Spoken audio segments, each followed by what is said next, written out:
Good evening. We're going to call the meeting to order. This is the Monroe Township Board of Education monthly meeting. Today is Wednesday, February 15th, 2023.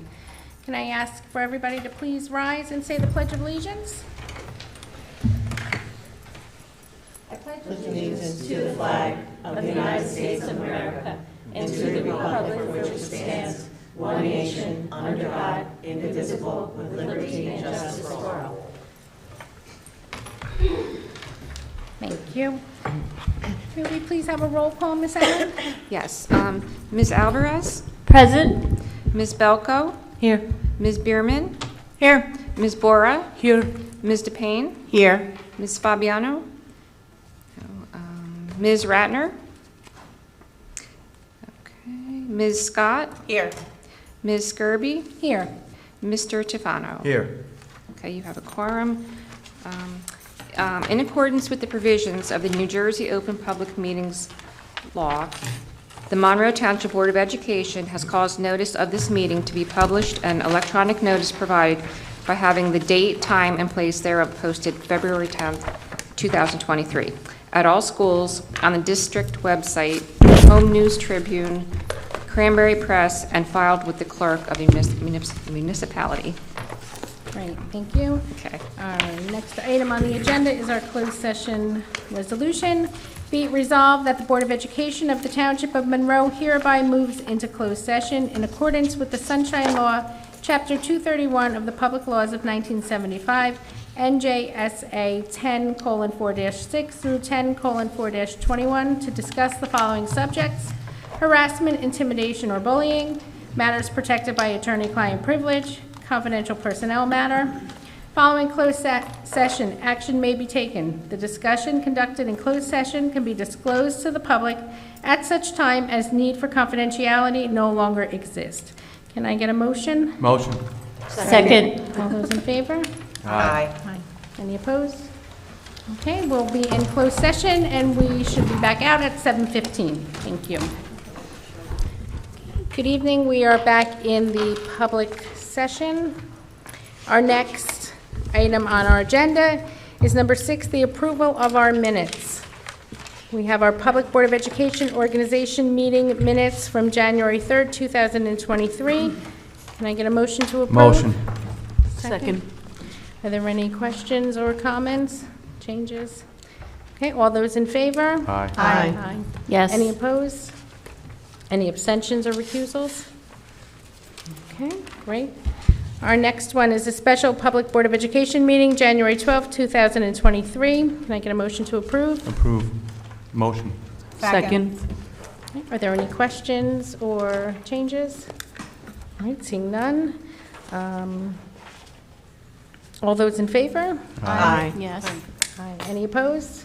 Abstentions or recusals? Okay, great, those pass. Our next item on the agenda is our student board members report. We have both of our student board members here this evening. Welcome. Which one do you want to go first? Hetfi, you want to go first? All right, sure. Good evening, everyone. So I'll start off with Mill Lake. Mill Lake has been busy this month. So in late January, the Mill Lake and Woodland PTO sponsored variety show auditions for an exciting program to be performed at Monroe Township Middle School Performing Arts Center on April 14th. From February 6th to February 10th, Mill Lake PTO sponsored the Scholastic Book Fair, where classroom teachers were gifted book bundles from the very generous PTO. Thank you to the PTO for their kind efforts.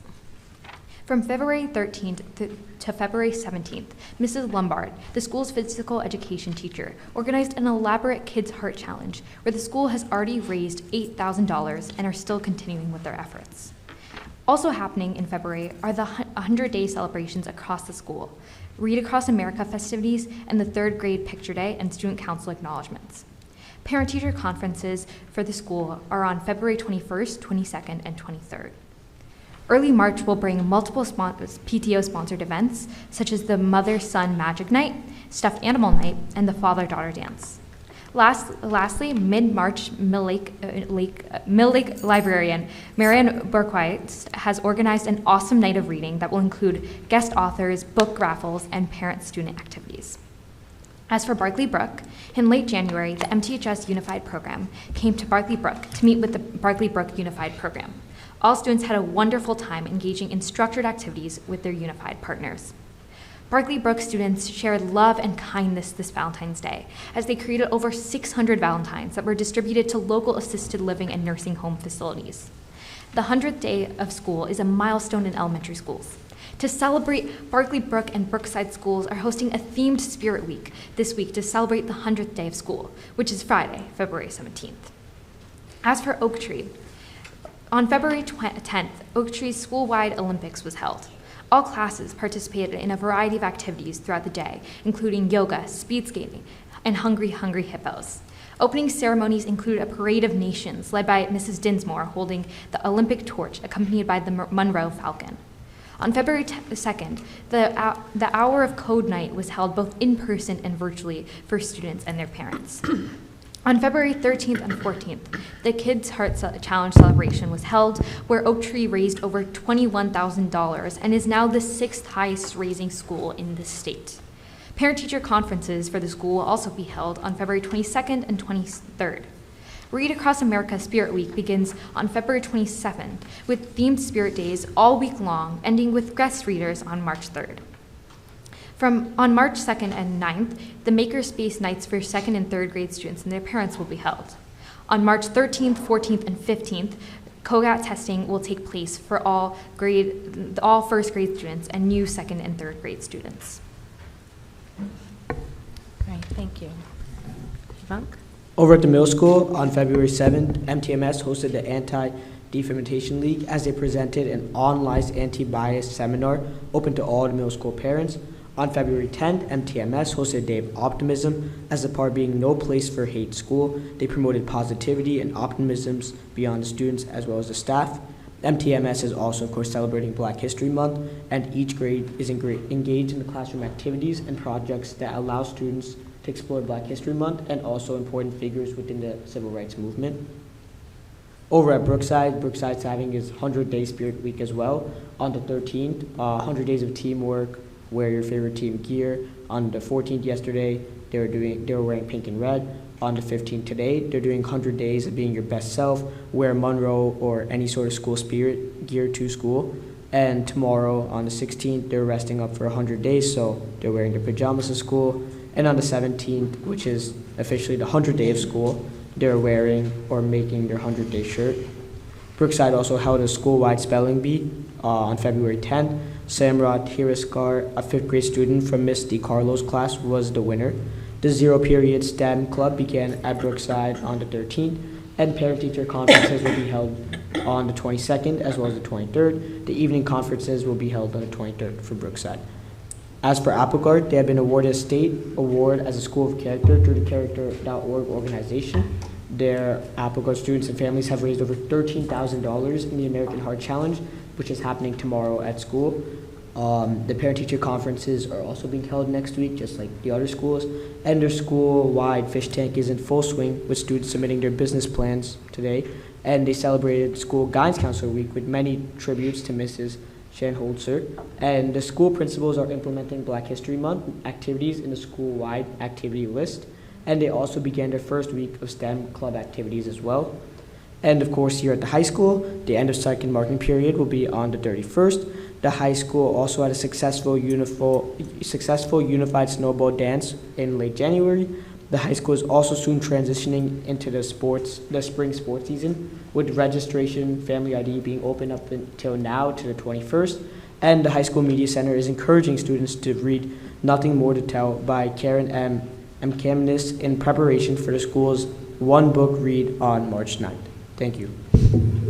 Great, thank you both very much for the detailed report. And, you know, as you're seeing what's going on in our elementary schools up through our middle school and high school, it's great. I appreciate you guys putting that together and really giving the details of that, because it's wonderful for the board to hear, as well as the entire community, just how many events and how many wonderful things that are taking place throughout our schools. So thank you very much for your reports. The next item on our agenda are our presentation this evening. Very proud to have this here this evening. It's our Support Staff of the Year presentation. So, Mrs. Chanley? Sure.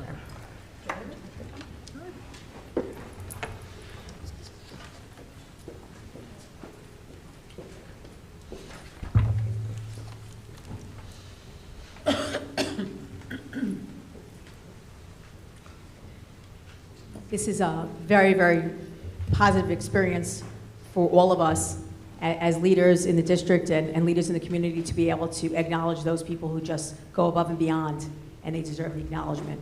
So this evening we have 4 people that have been able to join us. Not all the time are we able to have people come in person, but we are very excited to be able to announce the names and to give a plaque directly to those individuals who deserve our honor. So first up we have from Transportation, Roberta Carter.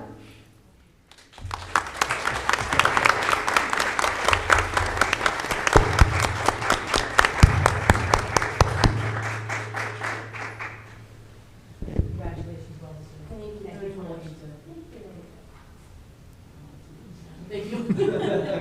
Thank you. Thank you. Next from Monroe Township High School, and I know because he's been in my office to fix my computer, so I want to say a personal thank you. So, Mr. Alan Lanzetti.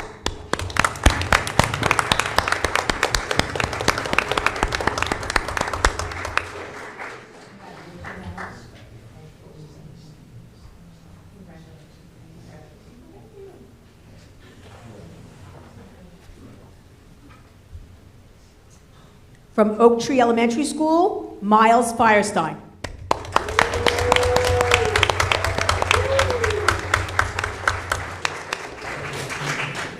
Thank you very much.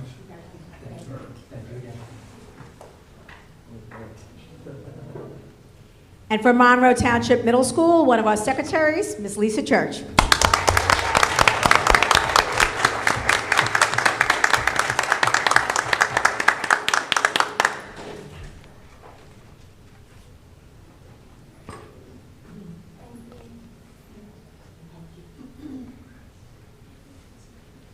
Nice round of applause and congratulate all of our support staff winners. Thank you so much.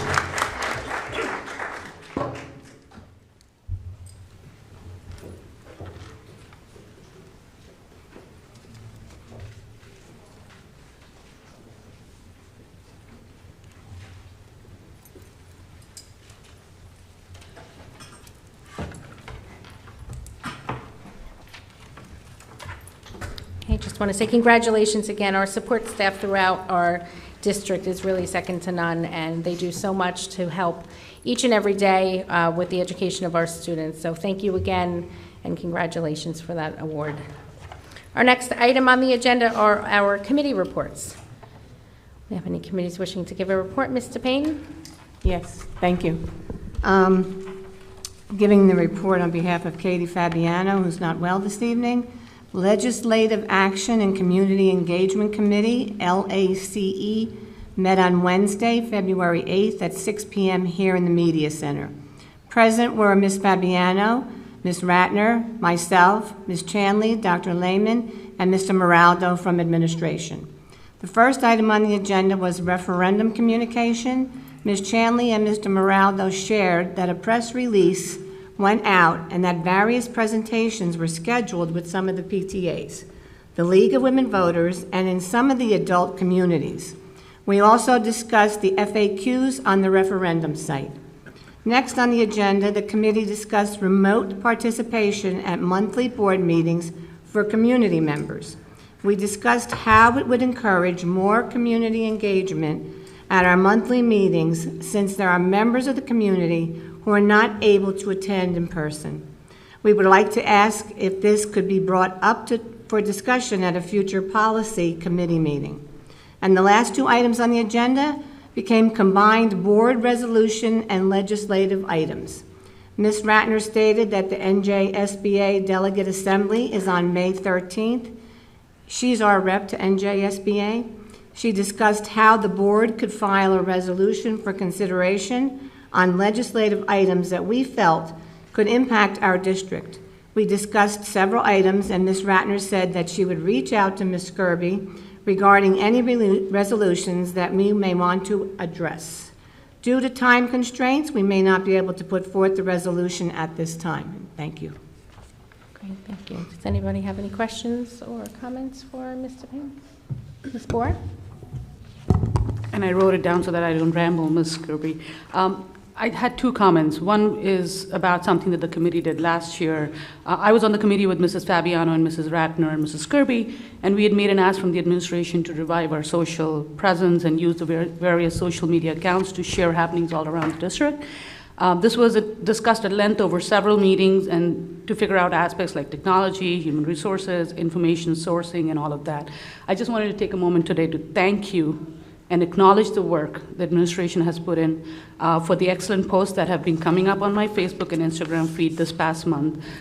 It gives me great joy and also makes me aware of a variety of programs our school district has going on. So really thank you on a job well done. And for people in the audience and people listening in, please follow the Monroe Township School District page. There's a lot of great updates. And besides all the great news from all the schools, the referendum posts are coming out regularly and are a great way to keep this top of mind for our community. In last week's meeting, Mrs. Ratner, committee meeting, CEC meeting, Mrs. Ratner mentioned, then this is my second comment, if we could add a virtual session to the referendum presentation. I wanted to second that request. If at all possible, could the administration do a Zoom session for the referendum? In the past month, since our website has been live, I've shared that with many community members, but very few have visited it or even understood the depth of information that's out there by browsing. And I've spent hours talking on the phone with community members and sharing the details of the referendum, and that has been very, very well received. So I feel like it's the way we take in information as humans. Watching a video or listening to someone is way more easier. Facebook posts are apparently very easy, but browsing a website is not everyone's cup of tea. So if the administration could do a Zoom and hopefully record it, people could attend it live or see it later. It could be posted on our website. We don't have to do a virtual question and answer session. That is not my ask, because it was mentioned in that committee meeting that the referendum email is very responsive. I think Mr. Moralda said that they're responding very promptly. So if we could just put a live session out there for people who can't go to any of the in-person meetings that are out there. 1 hour session that could be recorded and posted on the website would be an easier form of information for the community to digest. And on that note, I also want to say to the public in attendance and listening in that every board, past or present, has to work with the administration with the information presented to them, the need of the students, the vision of the future that they have to come up with, and then propose a plan. Board members are volunteers elected by the public to do what they think is in the best interest of the students. After 2 failed referendums, this board took into consideration 3 learnings. The town is not in favor of building new schools. The parents need parity in solution for all schools and not just one school, whether it's program needs, overcrowding needs, or infrastructure needs. And lastly, the taxpayers need a fiscally responsible plan. There will never be a perfect plan, a plan that pleases everyone. What we need is a plan that addresses our urgent needs in the most fiscally responsible way, a plan that can solve our problems as quickly as possible. So I urge everyone to get all the information they need and make the decision they feel is right for the students in this town. Most importantly, whatever you decide, please go out and vote. Thank you. Okay. Does anybody have anything else for that committee? Mr. Tafan? I do. On February 8th, the BG&T committee met. First thing on the agenda, Silver Cadet candidate and current middle school student Kavya Patel presented a proposed project to construct a bird garden at Oak Tree School. The committee members and the administration were highly complimentary of her proposal and Ms. Patel's efforts and offered full support of her project. Second thing on the agenda, Eagle Scout candidate and current Monroe Township High School student Joel Abraham presented a proposed project to construct a Gaga pit at the Mill Lake School. The committee members and the administration were highly complimentary of the proposal and Mr. Abrams' efforts and offered full support of his project. Third thing on the agenda is the district trash and recycling contract bid. A copy of the previous bid specifications was reviewed. The committee directed administration to investigate adding composting to the contract, and if the Middlesex County Co-op, which currently handles recycling at the elementary school, would be willing to add the high school and middle school recycling services for free as well. It's a short meeting, but we got some stuff done. Yes, we did. Does anybody have any questions or comments for BG&T committee? Okay, any other committees give a report? Ms. Belko. I want to give the report out for the February 7th Curriculum Committee meeting. This is short and sweet. We had a Turnitin update. If many of you remember back in the fall, we had some questions about the Turnitin. They've done a great job of doing some professional development with all the teachers in the high school, the usage of Turnitin and the usage for some of the things other than what people were saying it was, just to catch you. Has been dismayed. We had a really good presentation by Dr. Higgins. I would like to see that posted, if we could, on the website, and gave a lot of good information. The other two things that were talked about by Mr. Maralda, and the first one is the class Advanced Accounting, used to be known as Accounting 2, and basically they've updated the curriculum to it, and they've added a few things. It will use integrated approach to teach accounting and expands upon the underlying framework and concepts that were introduced in Accounting 1. And then the other curriculum document that was updated was the graphic design one, and that course focuses on the beginner designer through discovery and emphasis on fundamentals of design layout, color theory, and units will develop further use of professional graphic design software, and they'll be exposed and asked to demonstrate methods and techniques used in the graphic design workplace and develop career skills. And then we had a very low-key discussion about our curriculum and our graduation requirements, which will require further review, and it was a good discussion. And we have some other discussion that we'll have in future meetings. That's my report. Thank you. Great, thank you. Does anybody have any questions for Ms. Belko? No? Okay, any other committees? Ms. Bierman.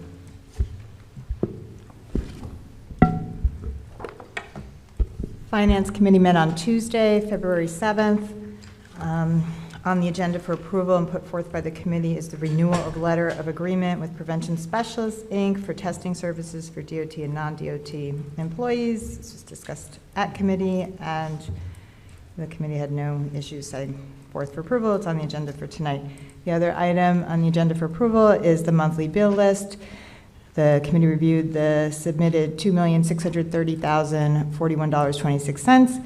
Recommended by the committee for the full board to approve. There was also an addendum that was anticipated and received yesterday afternoon for $1,744,033.95. Other items that were discussed at the committee but not part of board business for any action tonight: we did our monthly review of the attorney fees. We were provided an update on audit. We were provided an update on budget. The next milestone there will be next month's March board meeting. We'll have the preliminary budget presentation there. And we put on our agenda to always have a referendum update during the life of the referendum, but there wasn't any new information regarding financial matters associated with the upcoming referendum, and any pending inquiries are being addressed and added to the FAQ section of the website. And that concludes my report for the Finance Committee. Does anybody have any questions for Ms. Bierman on finance? Okay. All right. Policy Committee met on Tuesday, February 7th. There was no new Strauss Esme alert for policy changes between meetings this cycle, so this was a very quick and easy meeting. You have on the agenda for second and final reading all of the policies and regulations that presented for first reading at the last meeting. There weren't any sendbacks from that grouping, so those all appear as was for second and final reading tonight. On the agenda tonight for the first reading is policy and regulation updates to policy and regulation 5200, which is the attendance policy and regulation. The updates revolve around making distinction between daily student attendance recorded in the school register for state and federal reporting purposes and how student absenteeism is addressed for the purposes of district-level decision-making. So the revised regulation guide addresses the board locally determining excused and unexcused absences for the purposes of truancy, student conduct, promotion, retention, and award of course credit, and has been revised to include several additional options for a board to excuse absences. This is a mandated policy. The policy committee is putting forth the district's recommendation concerning defining college visits up to 5 days per school year for grades 11 and 12 to be excused absences. Also discussed at committee, but no current action, is policy 0152, the board officers policy, which is a bylaw. The committee started discussion concerning the election of board officers, the bylaw for board officer elections. The committee is tabling the discussion until around May 2023 to be revisited. And that concludes my policy. Does anybody have any questions or Notes. comments for? Just a quick question. So the committee is making a recommendation for 5 days off for college visits?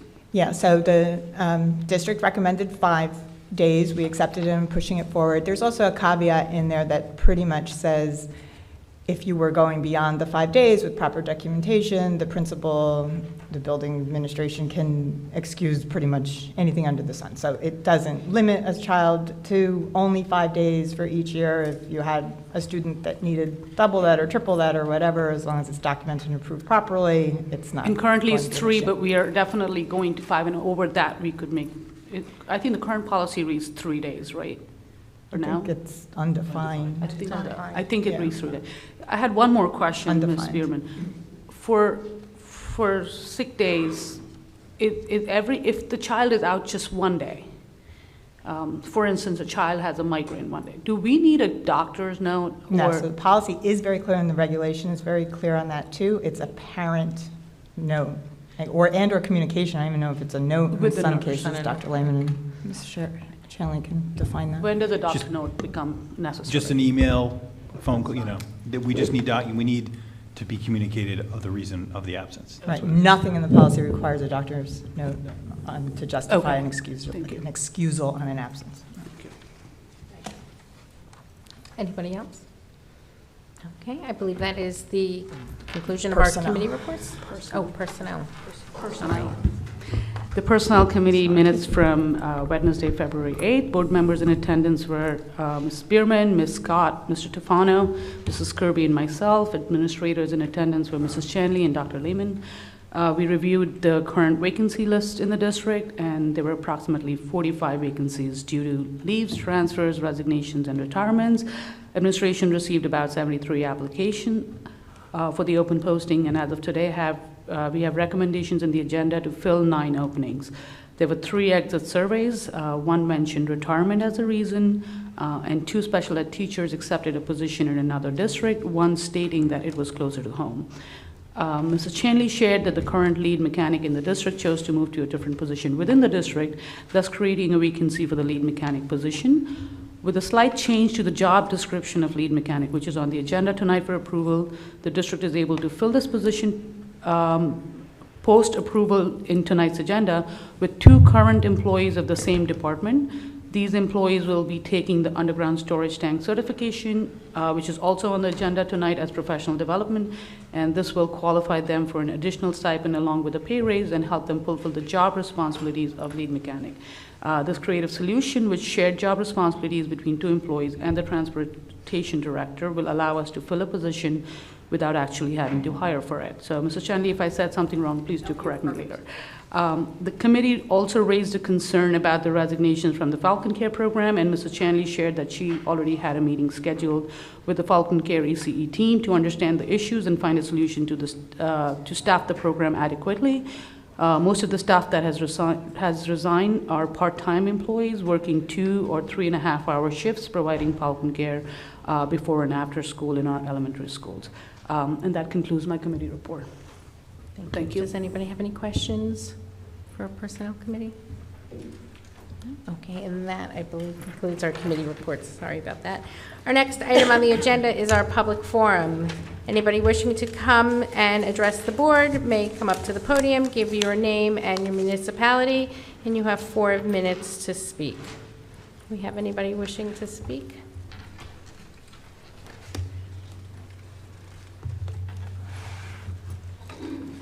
Good evening, Linda Bazowski, Rossmore in Monroe Township. I have 3 items relative to the agenda items. I have others for later. The first one is a comment and then a question. So I have 3 questions, but I'll make my comment first. In item Board Action A, items 1 and 3, it's expected that the board, or it is recommended that the board approve engaging 2 different law firms relative to Ethics Commission matters. And I just wanted to comment and then question, since it's expected that these items will be approved, that we, the district, are out of pocket then for this $10,000, up to $10,000, and that it is likely that since there are other ethics issues that may be coming forward, this is not necessarily the end of the ethics financial issues. So that's part of the question. That's a yes or no answer. Second question is, in Board Action Item C, transfer number 6, what is that? And then the third question is related to Board Action B, bill list, which Mrs. Bierman just addressed in her Finance Committee report. I've heard similar comments made at virtually every board meeting I've ever attended, where we have a bill total to be ratified, which presumably is budgeted and allocated funds per our budgeting process. But then every month, there is an addendum to the bill list. Once again, it's well over $1 million. Could you lend us a little clarification as to what that is? Those are my 3 questions. Okay. Well, the first question that you had involving the Ethics Commission, obviously I can't explain those cases or what they involve in, but we cannot stop anybody from filing any type of complaint that they want. However, the board members, the administration, members of the staff are indemnified, and if a complaint does come in, counsel is provided for that. So that's all I can say on that matter. So yes, if community members continue to file complaints, it's going to cost the legal fees. It's out of operating expense, is my question. It comes out Somebody of has the to write a operating check. expense. Right, okay, Yes. thank you. That's what I thought, I just wanted to be sure. And the other one, transfer number 6, Yeah, I don't know what Ms. that Allen, is. did you Doesn't want to say. address that? Yeah, that's just a standard. Every month we have budget transfers between line items. So that's to cover something that we may have under budgeted somewhere. So we may have to transfer money from one line item to another line item. That's standard. Okay, so my question is, what is it? It's transfer of Okay, budget from what line. to what is my question? There's a schedule.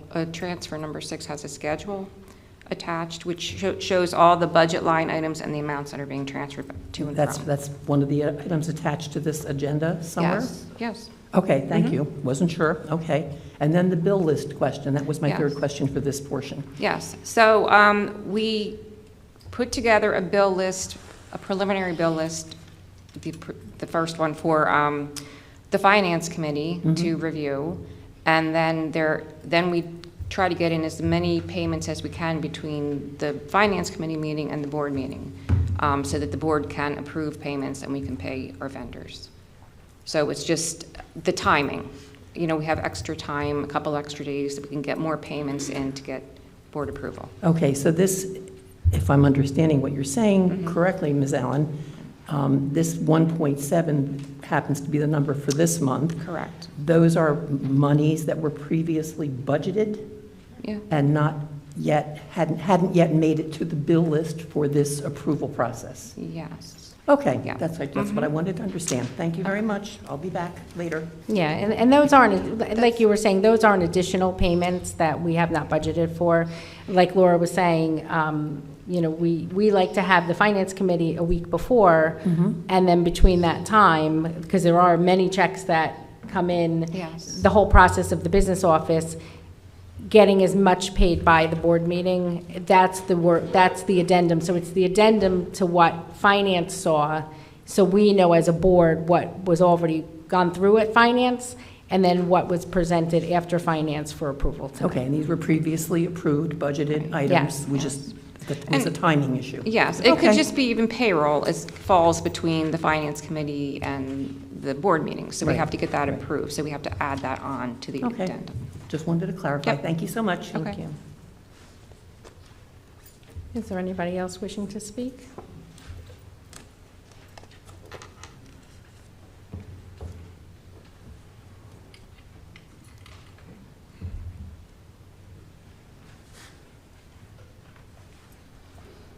Hello, Nicole Fernandez, Monroe Township.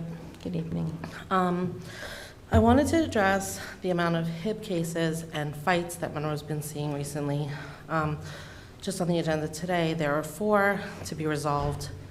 I'd like to know what this board is doing exactly to protect our children. These instances of harassment and bullying are being reported by our children, and then they have to depend on this board to decide if their claim is significant to take action towards. So if the board says their claim is unfounded, our children are just to go back to face the person or people that are causing them mental and sometimes physical pain. But because the board says it's unfounded, that's the end of it. What does that say to our children? When you're harassed, whether mentally, physically, or sexually even, if you don't have a witness, or even if you do, the board can't or won't help you. So when you have a child that's being tormented, they will be afraid to report it because of the lack of action taken by the people who should be protecting them. And we end up seeing children like Adriana Kutch from just an hour from here, or Mallory Grossman, a 12-year-old from an hour from here. Both committed suicide because their bullies were allowed to get away with what they did to those girls.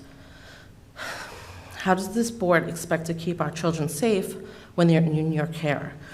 Do we need to send our children to school with recording devices in order to have the evidence it takes to have the board help them, whether it's against staff or another student? Because from what I see, this board is failing at keeping them safe.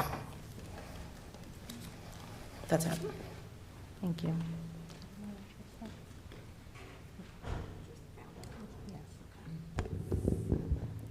Thank you very much for coming up to share your thoughts. Just for a point of accuracy, the Board of Education does not make a determination on the concept of being founded or non-founded. The anti-bullying specialists that are in each building, as per the New Jersey state requirement, make the determination based upon founded and not founded. So I did want to just go ahead and clarify that. Additionally, we are very well aware of situations, both positive and negative, that may occur in all the buildings. The principals working in collaboration with anti-bullying specialists, guidance counselors, child study team, when appropriate, as well as with teachers to keep the environment as safe as possible. Incidents do occur, and it is very heartbreaking, the 2 incidents and any incidents even that have not been named that happen across the country and even across the world. Any child's loss of life at any time is beyond a tragedy and is heartbreaking. That being said, we do have the code of conduct as well as the harassment, intimidation, and bullying laws as per New Jersey State Code, where consequences and immediate actions to try and change behavior.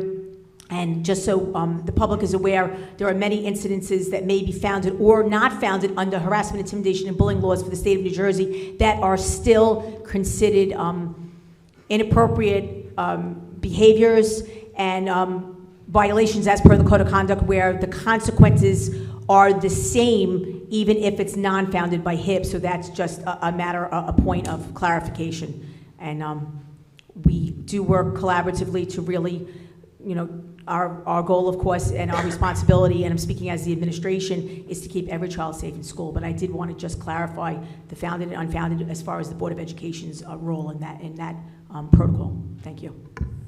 Thank you. And I'd just like to say on behalf of the board, we spent 45 minutes in closed session this evening discussing various HIP cases. And I know myself and every member on this board does take it very seriously. We want to do what is in the best interest of every student here. And unfortunately, there are flaws within the law that we have to abide by. And, you know, it's unfortunate that the law was written in such a way sometimes that things are not founded that honestly we believe should be. But then, as Mrs. Chanley has said, it is taken care of through the Code of Conduct. If a HIB is unfounded, that doesn't mean that the board is, or the district is not taking any actions to remediate the situation. So thank you for your comments.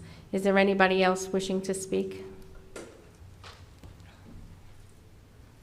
Hi, Pradeep Melam, Monroe Township. Quick couple of questions. So regarding the BGMT committee meeting, the recycling contract, can we work with our Department of Public Works in the township to get it at a discounted rate? Or can we join the contract that whatever the current township buildings are doing so that it will be cost effective? That's one question. Second question regarding the math requirements for graduation. There was a discussion happened in the curriculum meeting. I urge the board, before changing anything, we would like to compare with the equally sized and equally competitive schools and what they are having, and not to reduce any or lowering the bar for any graduation requirements. Are you guys taking any questions for the referendum as part of this public forum or other public forum? The referendum was in our committee report, so if you have a question, you can. Yes, I have only one question. So in the last meeting, we talked about like D130, a specific form that gives itemized cost for all the projects that we are going to take with contingencies added to that. So, and at the end of the public forum, I requested that it will be uploaded to the referendum website, but it's not updated yet. So that's all my questions.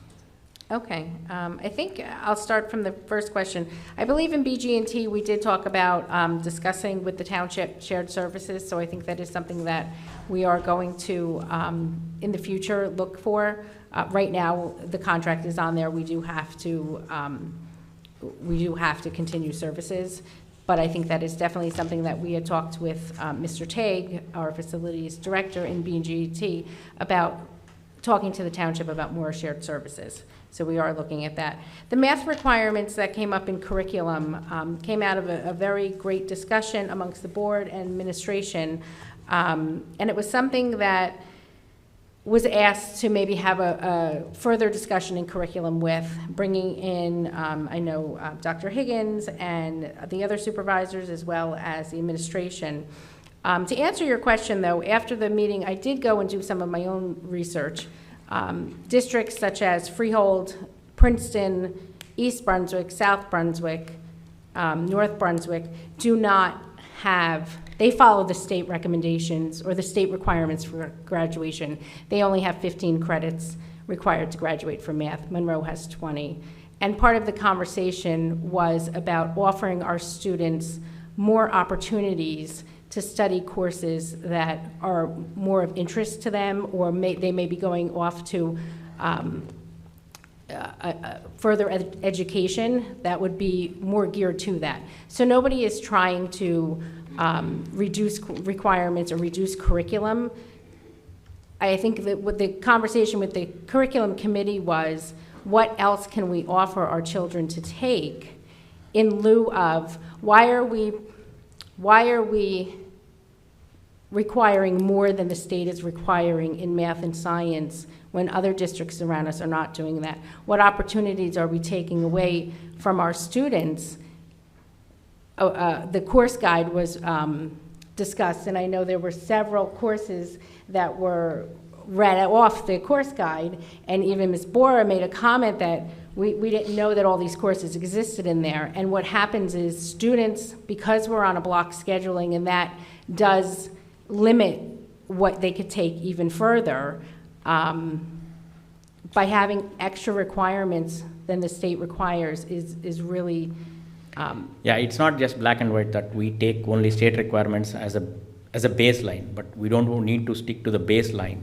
For example, state required says like only 1 credit of like foreign language is good enough for a graduation, and our district supports like says 2.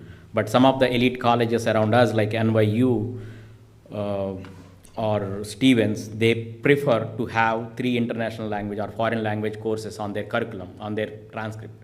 So it's not just about like what is baseline, but what we are offering to get into the better schools and like other things. Yes, no, and I understand exactly what you're saying, and just so you know, students this is a discussion that just began. Yep. It's something that I think curriculum is going to probably have many more meetings and discussions regarding. There's going to be discussions amongst the supervisors, the administration. This just came out of a discussion in curriculum, so no changes are being made right now. You know, this is what you have a board for, to have these meetings and to have a discussion. Agree. I didn't say that you took a decision and But it is I just hampering or wanted to anything. I just want to make sure like it's not just about like reducing or anything. Like this is my feedback. Yeah, and it would never be a reduction if a student wanted to take the math and continue in math. Absolutely. That wasn't something that we were saying should be. We weren't saying you should stop math at junior year, but what we're saying is the requirements of the state and all of our surrounding districts that are following that. Why are we? And I think that becomes a question that curriculum committee has to look into. Why is Monroe requiring more than any of the districts around us who are actually ranked higher than us? So what are we doing to our students? And that has to be a real discussion, because the only answer that the curriculum committee got was because that's just how we've been doing it for 35 years. And honestly, that needs to be looked at, because that's not acting in the best interest of our students. It can't just be because that's what we do. We need to look at what we can do better to help our students achieve more. Okay. So it is a beginning conversation, and I appreciate your feedback, absolutely. How about D130 form?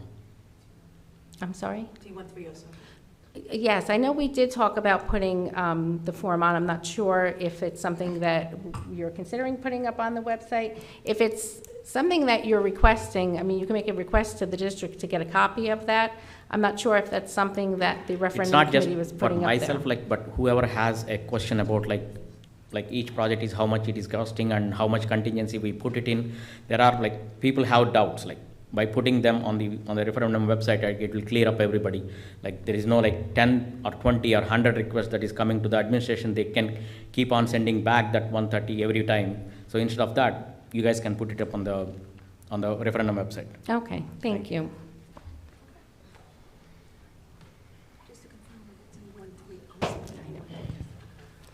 Krishna Tekale, 11 Jake Place, Monroe Township. Good evening. They say perfection, don't let perfection be the enemy of progress, right? So I wanted to thank this board and wish the board and the administration very good luck as they go into the referendum, final stretch of the referendum. And I wanted to point out a few things with the referendum, seconding Gajala, what Ms. Bora said here.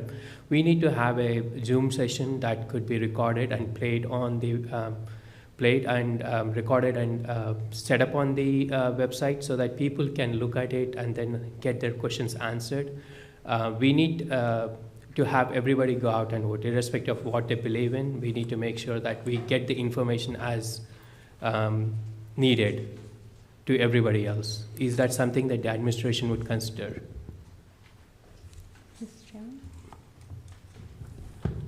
I mean, I would say yes. I mean, at this juncture, the website is beyond detailed, very, very detailed. We are also going to have 1, 2, and then 3, 4, 5 more presentations in person. But if it's something that the Board of Education is in support of with the administration, we can have that conversation. I don't think it would be, I don't know about the format of being on Zoom and being question, answer, to be honest with you.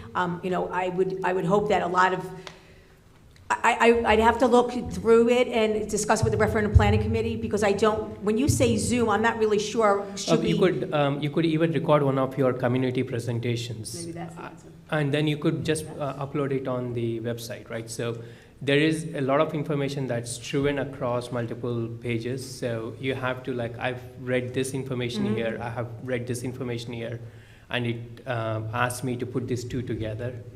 While they are detailed, right, and if you're looking for any additional information, we have to go back and forth between multiple pages or multiple links. So even if you could record one of your community presentations and put it up on the web page, the referendum web page, that would be much helpful. I think that's an excellent idea.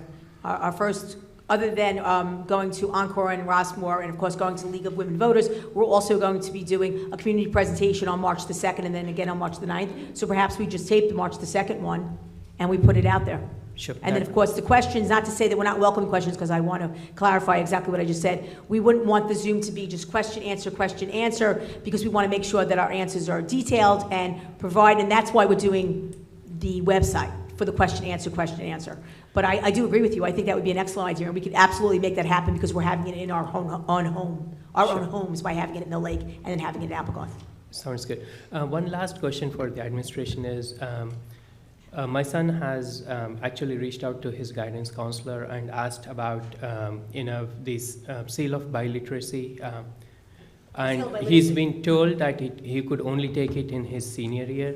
Is that something that you would consider doing it earlier? People take multiple regional languages outside.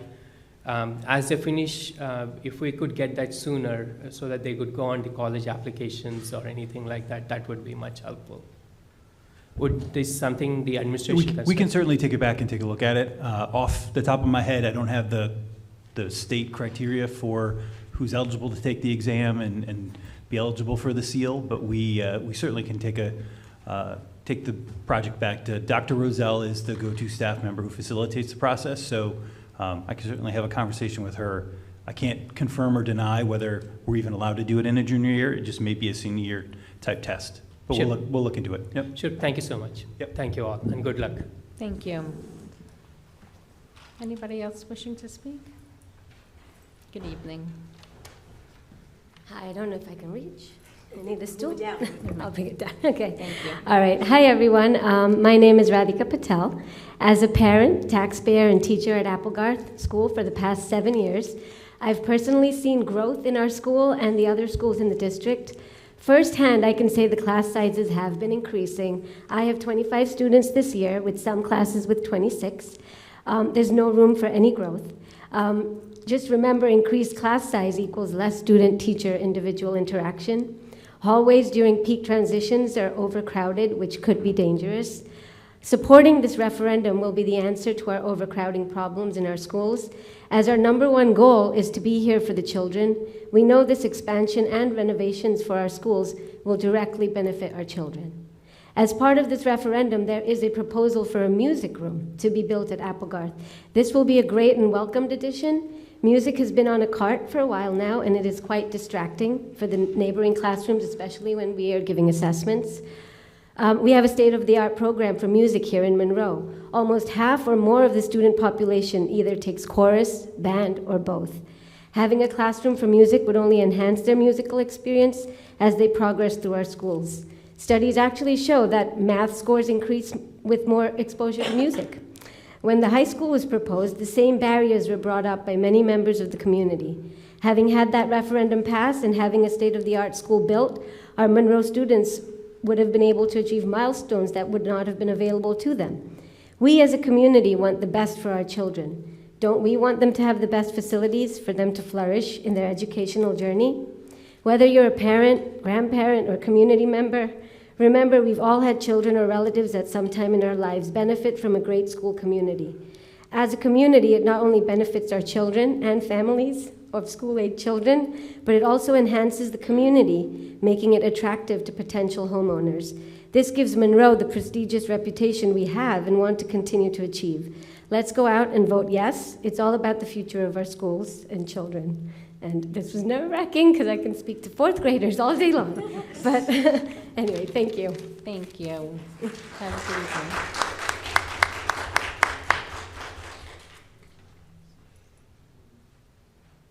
Good evening. I'm going to raise it a little higher now. Good evening. So I am a parent of a Name and child. address. Oh, sorry, Roshni Shah. Monroe Township or the full address? No, just Monroe. Monroe Township, okay. I am a parent of a child at the Applegarth schools, and I have a child in pre-K as well. As a parent of 2 young children, I'm appealing to our community to vote yes for the upcoming referendum on March 14th. The referendum addresses many of our needs, including the overcrowding at Oak Tree, Applegarth, the middle school, and high school. Pretty much every child in the district at some point in their educational path. I know the biggest questions revolve around renovating Applegarth versus building a brand new building. There are several benefits of renovating Applegarth schools versus building new. The first is the cost. So we are receiving $17 million in state aid because we're choosing to renovate versus building a brand new building. We would receive much less if we built new versus renovated. I went down memory lane a little bit as I was preparing this. And I saw that in the 2019 referendum, the new middle school proposed was approximately $76 million, with $7.5 million in state aid, while the renovation to the high school was approximately $71 million, with $11.6 million in state aid. The renovation was less costly, but we received more state aid. To summarize, the 2019 referendum was $147 million, with approximately $19 million in state aid. And our current referendum is $103 million, with $17 million in state aid. I'm not a math person, but I hope that kind of sheds some light as to how much value that this referendum is bringing to us. And for those of us that are concerned about costs, which I think in these economic times we all are, this referendum is the best bang for our buck. The other benefit is timing. If we move forward with this referendum, the renovations will be complete and we'll be able to use Applegarth by September of 2026. If we move forward with the new building, I believe that timing would be pushed out several years, just because of where that would be, all the work that would need to be done in preparation to build a brand new building. I understand that this plan is not perfect. However, I firmly believe that it is the most economically feasible option that has the best chance of passing in this community. Before you vote, ask yourself if the outcome of this referendum will help or hurt the children of this community. If you think it will benefit them, vote yes. This referendum directly affects our children, and by voting against it, you're voting against our kids. Please put your politics aside. Vote yes on March 14th. Our kids are counting on us. Thank you. Thank you.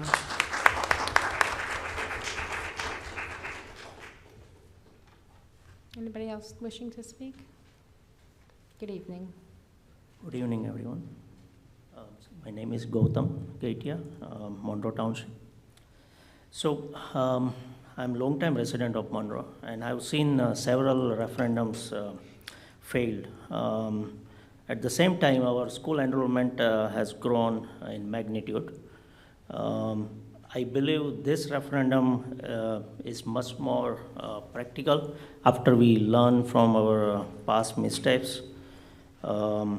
Extra state aid is a testament of a physical conservative nature of this proposal.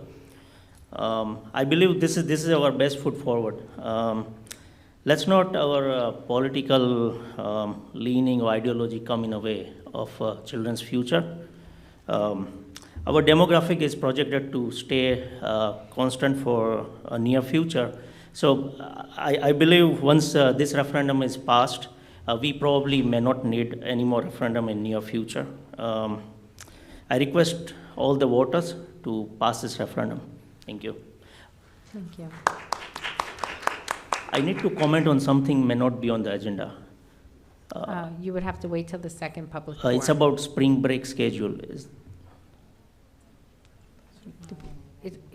This is only for agenda items. Okay. We will have another public forum that you could come up and ask Okay. that. Thank you. Thank you. Good evening. Good evening. Hello, my name is Ganesh Masla. I'm Monroe Township.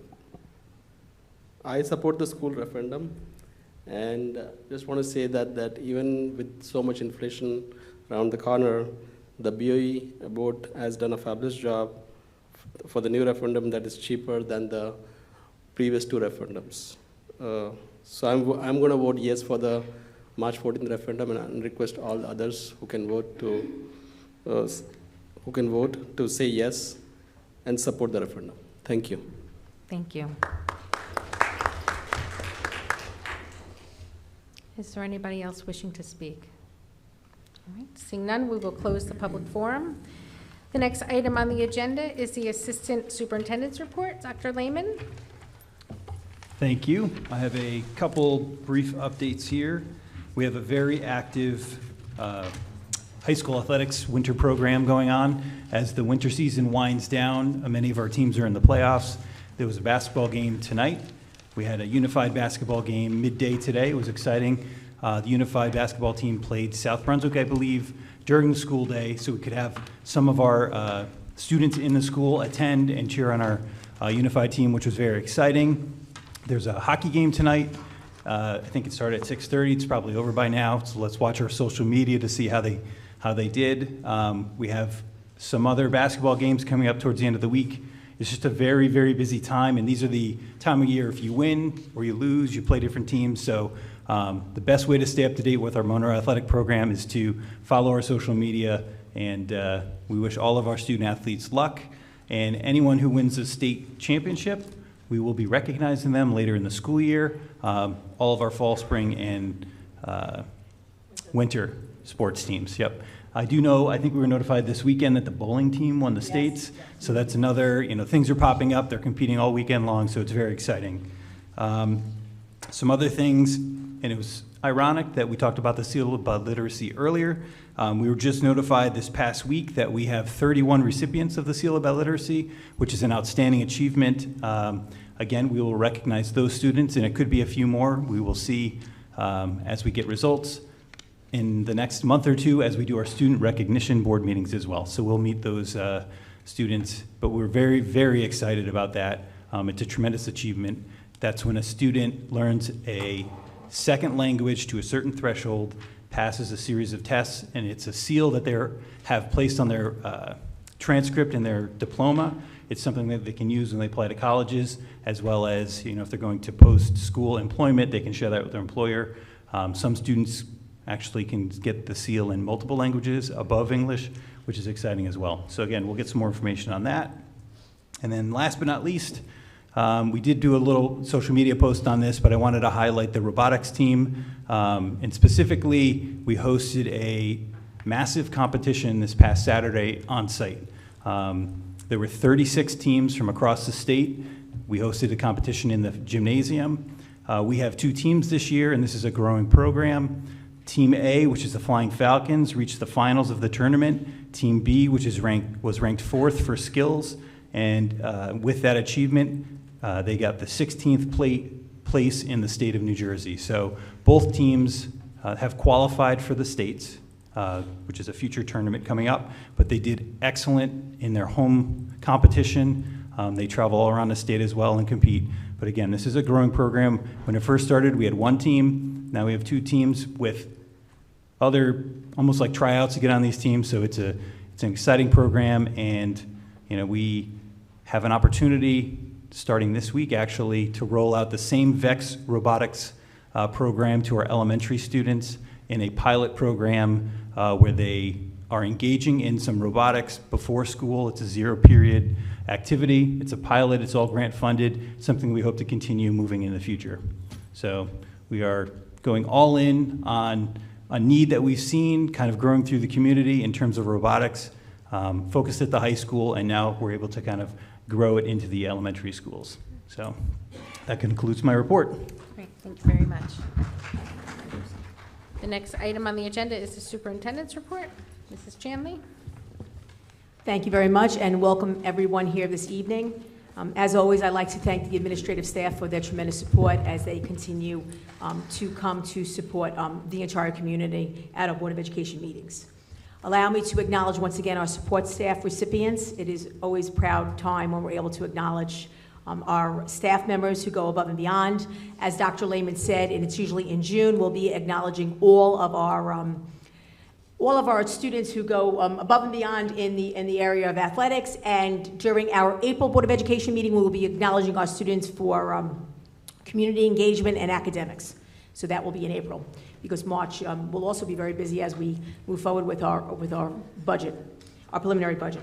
At this time, I'd like to acknowledge we have 3 retirements.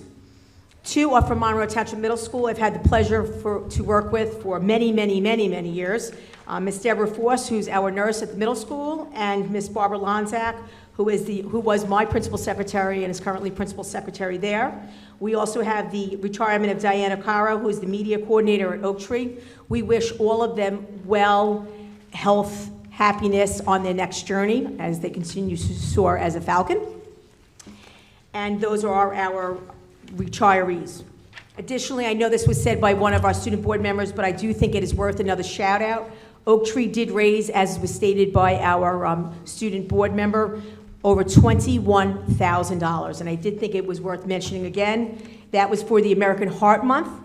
Additionally, they are number 6 in the state for all the schools who participated. We do have a particular student who raised, I want to say, $6,000. We will be acknowledging that student as well during our Student Acknowledgement Month. It's very exciting because all of the money that is raised goes to fabulous causes.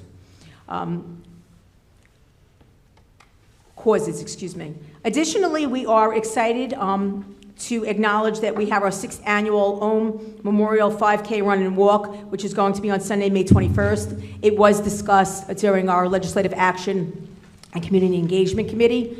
This is a very positive time where we all know, and unfortunately we did speak of tragedy earlier, this was also a tragedy where a family lost a young man. I happened to be the principal at the time, and the Parikes are heavily involved in raising money along with their daughter Yashashwi, and the raising of the money goes to pediatric cancer research.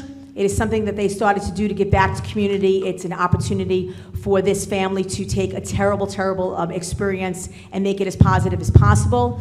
One of the student board members also did discuss the Day of Optimism, which is something that they started doing quite a few years ago. It happens in the month of February because that was Ohm's birthday month. And it really is an opportunity for anyone who's able to join. I absolutely walk, I do not run. I know a lot of people run, and we have different groups of people that come. Some people come just to hang out, and that's great too. There is an opportunity with the flyer that's going to be sent home via Blackboard Connect, if it hasn't already been done so. I did mention it today, to go home. Just so you know, you're always able to go ahead and contribute in any way that you feel you're comfortable in contributing. So we do think it's a worthwhile cause. Additionally, we are very excited for the first time ever.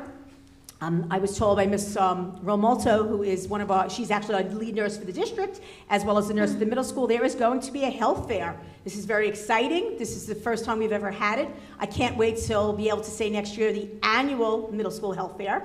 It hasn't become annual yet because we haven't had one yet. And it's going to also be sent home via Blackboard Connect. It's Tuesday, April 25th. It's going to be held in the middle school gym during gym and cycle classes. There'll be vendors, giveaways, poster contest. It's sponsored by the Monroe Township Middle School Nurses, Penn Medicine, and the Builders Club. Very exciting time. You did have an opportunity to hear great things by Dr. Lehman, as well as all of the activities that are going on that were discussed by our student board members. Additionally, it was a very, very busy week. I had an opportunity to visit New View Academy, which is one of our special needs schools. I was invited by Mr. Mark Finkelstein, who's the superintendent of ESCNJ, which is the Educational Services Commission of New Jersey. I had an opportunity last year to visit 2 other schools. He did invite me. I did go ahead and accept the visit, and I went with Mr. Moralda, who joined me. Mr. Finkelstein was there, as well as Mr. Hudson, who happens to be the principal. It gave us an opportunity to see a school where we have 2 of our children. I was able to see both of our children. One is an elementary child, the other one is a middle school age child. And we see the wonderful work that they're doing. They have approximately, I believe they said 52, I don't remember if it was 52 or 53 children from throughout the state. They do take children other than just Middlesex County. And the children have an opportunity to have the same curriculum taught to them and follow the same standards of the state of New Jersey, while also having a clinical component on a daily basis. So they have group therapy daily. They have personalized therapy 3 to 4 times a week, and I had an opportunity to meet with the representative from Rutgers Health who works there daily and full-time. Their nurses are there every day, their clinicians are there, and their support staff are there every day, and I did want to share that with the community because it was a worthwhile trip and visit, and I'm glad I was able to go, and I will be continuing with my visits to return to see the secondary component of the Center for Lifelong Learning, which I did visit last year. They have the pathways for the older 18 to 21 children, so that's something I'm going to be reaching out to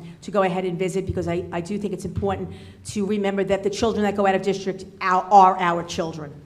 So I like to see the programs, and I like to see all the opportunities that the children have, both from a clinical, emotional model, as well as from the curriculum standard. Let me see what else we did. I had the pleasure of having my student liaison luncheon today, which is a highlight of being a superintendent. We met, there are children that are 2 to 4 representatives from each grade, 6, 7, 8, 9, 10, 11, 12. They are very eager to share. They are very eager to ask. They did have a conversation about graduation requirements. They did talk about final exams. I do have a meeting already on the books with Dr. Higgins, who's in the back, to discuss these things at an administrative level. And then, of course, the conversations will continue at a curriculum and then policy level if appropriate, because they always work hand in hand. We were very excited to talk about positive things. They're very excited about the 7th grade dance, which is on Friday. They talked about prom. They talked about the trip, the Frogbridge trip, which happens every year for the middle school students. And they talked a little bit less about food. They are very happy with all of the food choices. I was able to bring back the salads. I did confirm everything they requested is still happening. And the only concern we have, I have to reach out to Ms. Schaller for food service, is they run out of napkins and lunch. That was their only negative comment. They love the new lunch dispensers that pop up. They actually talk about these things in detail. They talk about academics. They talk about curriculum. They talk about classes that are offered. Why can't this be offered to freshmen? Why can I only take 1 AP class in freshman year? They talk about it all, and they talk about napkins. That was one of the conversations. And they're wonderful. They are absolutely great. I wanted to make a statement. We did have some feedback that was brought to us through the Legislative Action and Community Engagement Committee, and it was discussed today at our weekly meeting for our referendum planning. So I want to say thank you to the LACE Committee for bringing forth some areas, as the public did, regarding taping and bringing it out on I guess, a virtual media platform. So that was something that also occurred. And I am going to just let everyone know, because I know safety is at the forefront of all of our conversations. We had a very lengthy meeting with our Monroe Township Police Department. I did provide all the names in my confidentials to everyone. We met and we spoke for at least an hour. Our director, Mr. Selby, our director of security, was with us, and we talked about protocols and procedures and making sure we're doing things right, and if we need to do things better, we want to do them better, to acknowledge any concerns that they may or may not have had. I follow up with meetings with my principals. I have a Zoom meeting on Friday just to discuss appropriate reporting procedures. And I think it's important for the community to know that we feel we do a great job with safety, but we always want to do better. We want to make sure that no child falls through the cracks, and we want to make sure that we're doing everything that we can do and addressing any concerns that are brought forth, and from all different members of the community. That includes our Monroe Township Police Department. We have a memorandum of agreement with them, and it works beautifully, and they're here to assist us. And you will quite often see police cars in front of the schools, and a lot of times it is because they are there giving presentations, especially at the middle school, because we do have lead almost on a daily basis. The last thing I did want to mention is I do keep a fabulous communication with Dr. Villani, who is the superintendent of schools at Jamesburg. And tomorrow, we will be having our elective presentation to our Jamesburg kids that will become Falcons soon enough. And we are very excited about that. We did put it off a couple of weeks. I want to thank Mr. Meralda and his group of teachers and the supervisors in that area, because we really wanted to make sure we did it right. We had the right information, so we put it on the back burner for about 2 to 3 weeks, and I do want to thank Dr. Cortelli as well, because she was able to postpone it. So that was a lot of information. I usually don't speak that much, but I thought it was important. I just feel like it's been a long week, a long month, lots going on. And of course, ending with, we constantly look at our referendum website. We take people's feedback to try and move forward with it. We did have a press release. We have additional documents coming out. We had an opportunity to go to all of the PTA/PTOs to present. We thank the PTAs and PTOs for inviting us. We did have to split up on Monday evening. We did have Mill Lake and Woodland at the same time as Applegarth and Oak Tree, thank you. So we did split up. I want to thank Dr. Lehman and Mr. Tague. They went ahead and they did go to Mill Lake and Woodland, and Mr. Maralder and myself did attend the Applegarth Oak Tree. We also had previously gone to Barclay Brook and Brookside. Tomorrow evening, we will be at Encore and Rossmore. And then on the 27th, we're very excited to go to do our presentation in the afternoon at 1 o'clock at the municipal building in the courtroom for the League of Women Voters. Additionally, and I know I repeat myself, but I think it's important that we hear it, we have two presentations, referendum presentations. One is March 2nd at Mill Lake School, and the other one is March 9th at Applegarth School. So we are continuing to move forward with information. We're very pleased that as we continue to have our meetings, we do partner with the MTEA and Ms. Augsbach. We partner in moving forward with the referendum, and we thank those members of the community that came forth, and we have a lot of respect for everyone's opinions and everyone's decision, whatever that decision is. So I thank you. And at this time, it is recommended that the board approve the attached personnel items A through S with the exception of P. Motion. Second. Are there any questions? I have a question. Yes, Ms. I have a Alvarez? question regarding 11 and, H and I. The two guidance counselors that are taking the leave, do we have coverage in place for them? The two high school guidance counselors? Yes, we do. Okay. Anybody else? Okay, seeing none, can we get a roll call, please? Yes. Ms. DePayne? Yes. Ms. Fabiano? No. Mr. Tufano? Yes. Ms. Alvarez? Yes. Ms. Scott? Yes. Ms. Belko? Yes. Ms. Bora? Yes. Ms. Bierman? Yes. Ms. Skirby? Yes. Motion passes. Thank you. So letter P, it is recommended by the Assistant Superintendent of Schools that the board approve the following certificated staff at the following step-on guide. Motion. Second. Anybody have any questions? Okay, seeing none, may we have a roll call, please? Yes. Mr. Tufano? Yes. Ms. Belko? Yes. Ms. Alvarez? Yes. Ms. Bora? Yes. Ms. DePayne? Yes. Ms. Scott? Oh, I'm sorry. No, No, that's 10 member. There's one that Dr. Lehman read. Is this A through I? Letter P. P. It's a 10-member vote. Yes. Yes, okay. Ms. Bierman? Yes. Ms. Skirby? Yes. Okay, motion passes. Thank you. Thank you. For a non-member vote, it is recommended the board approve the attached personnel items T through AN. Motion. Second. Okay, are there any questions? All right, may we have a roll call, please, Ms. Allen? Yes. Ms. DePayne? Yes. Ms. Alvarez? Yes. Ms. Bora? Yes. Mr. Tufano? Yes. Ms. Belko? Yes. Ms. Bierman? Yes. Ms. Skirby? Yes. Motion passes. Thank you. For a 10-member vote, it is recommended the board approve the attached board action items A through I. Motion. Second.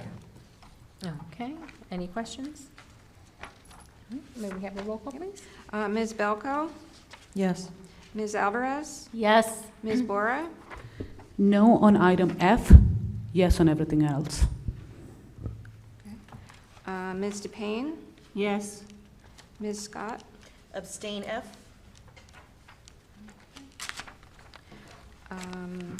Mr. Tufano? Yes. Ms. Bierman? No on F, yes to all others. Ms. Skirby? Yes. Motion passes. Thank you. For a 9-member vote, it is recommended that the board approve the attached board action items J through O. Motion. Second. Okay, does anyone have any questions? Okay, seeing none, may we have a roll call, please? Ms. Alvarez? Yes. Ms. DePayne? Yes. I'm sorry. I want to correct the record. I want to vote no on F. No. Okay, Ms. Allen, can you correct Mr. Tofano's vote.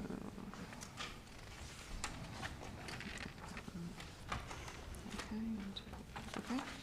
That's going to change the outcome. Does that change the? No, there's Isn't it 4 no's. 4-4? Does the abstain count as a yes or Yes, no? okay, 1, 2, 3, 4. It's 4, 4. Yes, you're right. So it's, Can you just, the previous motion passed except for letter F? yes. Okay.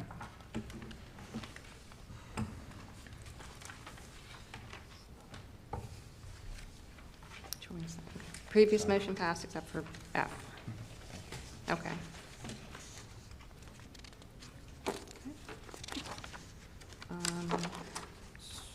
Okay. So Ms. DePayne, for the next vote? Can you repeat? Yeah. Because now we're lost. Sure, it was items G? J through O. Board action. Board action, right? Mm-hmm. Okay, yes. Mr. Tavano? Yes, no on M. Okay. Ms. Bora? For item N, I'm yes for 240635, no on the other two. Can you repeat that?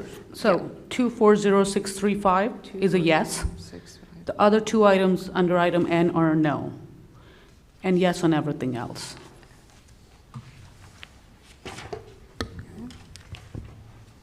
Ms. Belko? Yes to everything except N. That's a no on all.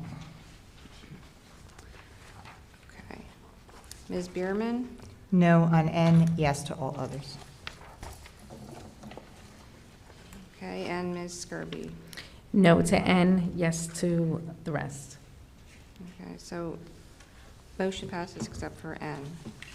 Did you get me? Yes. Okay. You had said yes. Mhm. Okay, yep. Okay. Okay, and that concludes your report. And that concludes the superintendent's report. Thank you very much. The next item on the agenda is the business administrator's report. Ms. Allen? Okay. Okay. Okay. For a 10-member vote, it is recommended that items A through L be approved by consent roll call. Motion? Second. I have a question. Yes. Ms. Alvarez? Items 1 and 3, I noticed on item 1, there's a rate, an hourly rate quoted, but on item 3, there is no hourly rate. Is there more clarification on that? I don't have that information with me. Okay. But the amount that we are approving is the same? Correct. The deductibles, Yes. The deductible is the same. Mm-hmm. I did have one comment. Ms. Bora? Item K, Mrs. Skirby, I had mentioned that the travel expenditure resolution should actually be renamed to training and travel expenditure resolution, because we're, in this one especially, we're just paying for registration and not travel at all. So the name of the resolution, if it can be altered, I would recommend for future agendas, it reflects that we're approving training cost, not just travel cost. It's virtual. Okay. Anybody else have any questions? All right, and we have a roll call, please. Let's see. Ms. Bora? Yes on everything. For K, I'm going to recuse for myself. Ms. Scott? Yes. Ms. Alvarez? Yes to everything, recuse on K. Ms. Belko? Yes. Mr. Tofano? Yes. Ms. DePayne? Yes on everything, and I recuse on K. Ms. Bierman? Yes. Ms. Skirby? Yes. Okay, motion passes. Okay. It is recommended that board action items M through W be approved by consent roll call for a 9-member vote. Motion. Second. Okay, are there any questions? I did have Ms. one. Boer? The telecommunication system replacement, it's a grant. We're not approving any budget for it, and it's for all elementary schools. There's a grant for it that's covering it? He's applying for a grant. He's putting it for the application. So we're applying for a grant. Okay, thank you. Are there any other questions? All right, and we have a roll call, please. Okay. Ms. Belko? Yes. Ms. Alvarez? Yes. Ms. DePayne? Yes. Mr. Tofano? Yes. Ms. Bora? Yes. Ms. Bierman? Yes. Ms. Skirby? Yes. Motion passes. Okay, great. Thank you. The next item on the agenda is the board president's report. So, as I had mentioned previously, the mayor and the town council president and vice president had met with myself, Mrs. Chanley, Ms. Bierman, regarding the referendum. At the meeting, I had asked the council president, Miriam Cohen, if she would like the district administration to come to do a presentation at the council meeting on the referendum. She said she would look into it and get back to me, and emailed me this week to let me know that the township attorney did not think the council meeting was the proper forum to present the information to the council. Council President Cohen did, however, reiterate what Mayor Delina said in our meeting, that the Board of Education is welcome to use township facilities for referendum meetings or to display materials there. She also said the Board of Education is welcome to forward information regarding the referendum to them to share on township communications, and expressed their support in what we are doing with the referendum. I want to thank the township officials, Mayor Delina, Council President Cohen, for taking the time to meet with us and for the support of this referendum. When I mentioned previously to Mayor Delina that Applegarth School and Barclay Brook School were built the same year, he was surprised. When we met again, he said he had looked into it, and then I was right, they were built the same year, and it was something that he did not know. It's something that many residents do not know. Both Applegarth School and Barclay Brook School are part of this town's history. Like the Monroe Oak Tree, our original school buildings here in Monroe Township, School Number 1 and School Number 2, have historical value to our township's history. To say tear down Applegarth simply because it was built in 1932 is the same as saying tear down Barclay Brook School instead of maintaining the school and making proper renovations when needed. This referendum addresses what the district fixed over at Barclay Brook but neglected at Applegarth for way too many years. Last week, I attended the New Jersey School Boards Association virtual Middlesex County meeting. Ms. Bora, Ms. Ratner, Ms. DePayne, and Ms. Fabiano attended as well. The meeting included a great presentation made by the New Brunswick School District using social media to communicate to the community. Following the meeting, I shared information with Mrs. Chanley that I thought she might want to share with her IT staff that manages our social media. During that presentation, Ms. Bora pointed out to me that New Brunswick has a digital branding and communication specialist, and I replied to her about their state funding. New Brunswick gets $175 million in state funding for 2022. That was $13.7 million more than they got the year before. Monroe gets $9 million. It's just another example of how districts in our own county who get more funding can have all these extras outside of focusing on education and curriculum because they get this level of funding. If we got half of that funding, we would not need this referendum. I just want to remind the board and the public that we will be having a special meeting on March 29th to meet with our New Jersey School Board representative, Patty Reese. And that concludes my report. The next item on the agenda is other Board of Education business. Does anybody have any business to bring before the board? Mr. Tofano?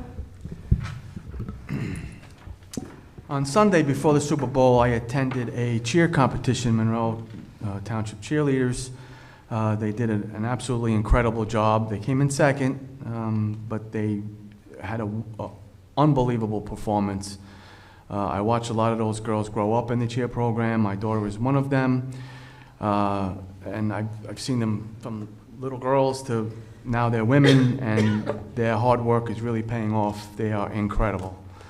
This event was hosted by St. John Vianney's in Howell, and you know, being there had to be between 600 and 800 people there. They had 2 sessions, so it's about 1,200 people that attended that, and St. John Vianney's charged about $10 a person. And I said, right away, why aren't we holding these cheer events in our gym? Our gym is bigger. You know, this is between $6,000 and $8,000 an event. So I'd like to see, or have someone inquire on how to have these events in our district, so that this money can be used to fund these cheerleaders who can use it for their program. And maybe it can be used for other sports that need it, or band, or whatever program needed in our district. It's a big revenue that I think we're overlooking, and I think we should really, and other events should be held in our gym, in our media center, and in our auditorium, and I think we need to look into that to bring revenue into our district. I really do. So I'd like to see that investigated and see what we can do there. The second thing I'd like to address is, I hear a lot of chatter, I read a lot of chatter that Mr. Tufano wanted a new school. He wanted the Applegarth School to be knocked down and a new one built. And I'm guilty of that. I would love to see a bulldozer tomorrow knock down that school and we build this big state-of-the-art facility, but we really can't afford that, can we? Because the last two referendums proved that the residents do not want a new school or the price tag associated with it. So this board worked very hard to come up with another plan, the second best thing that could be done, which is to renovate our schools and make additions to our schools, which would satisfy the people who, of course, the majority of people voted no for the last two. Hopefully this will satisfy them. It will give the district what it needs and a more affordable price tag for the residents. I don't think there's anybody in this room that would not like to see that bulldozer there and a new school built. So just so everybody knows, I'm not in charge of that. I don't say, oh no, we're not building a new school. That's not the way it works. We have a board. The board has their view, and the majority of the board elected not to build a new school, but to renovate, which now I respect, and I'm 100% behind that.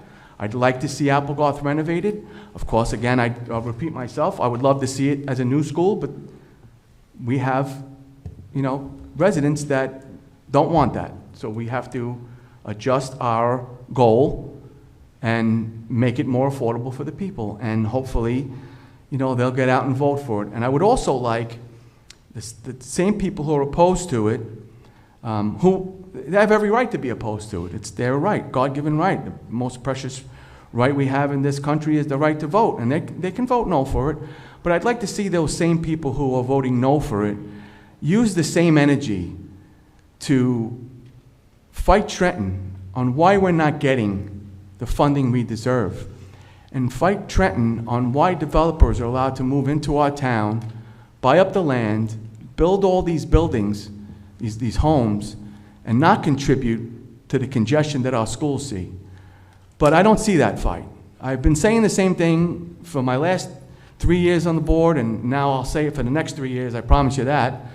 Why do we have no residents taking out flyers or printing lawn signs that say, where is our money, Trenton? Where are our kids?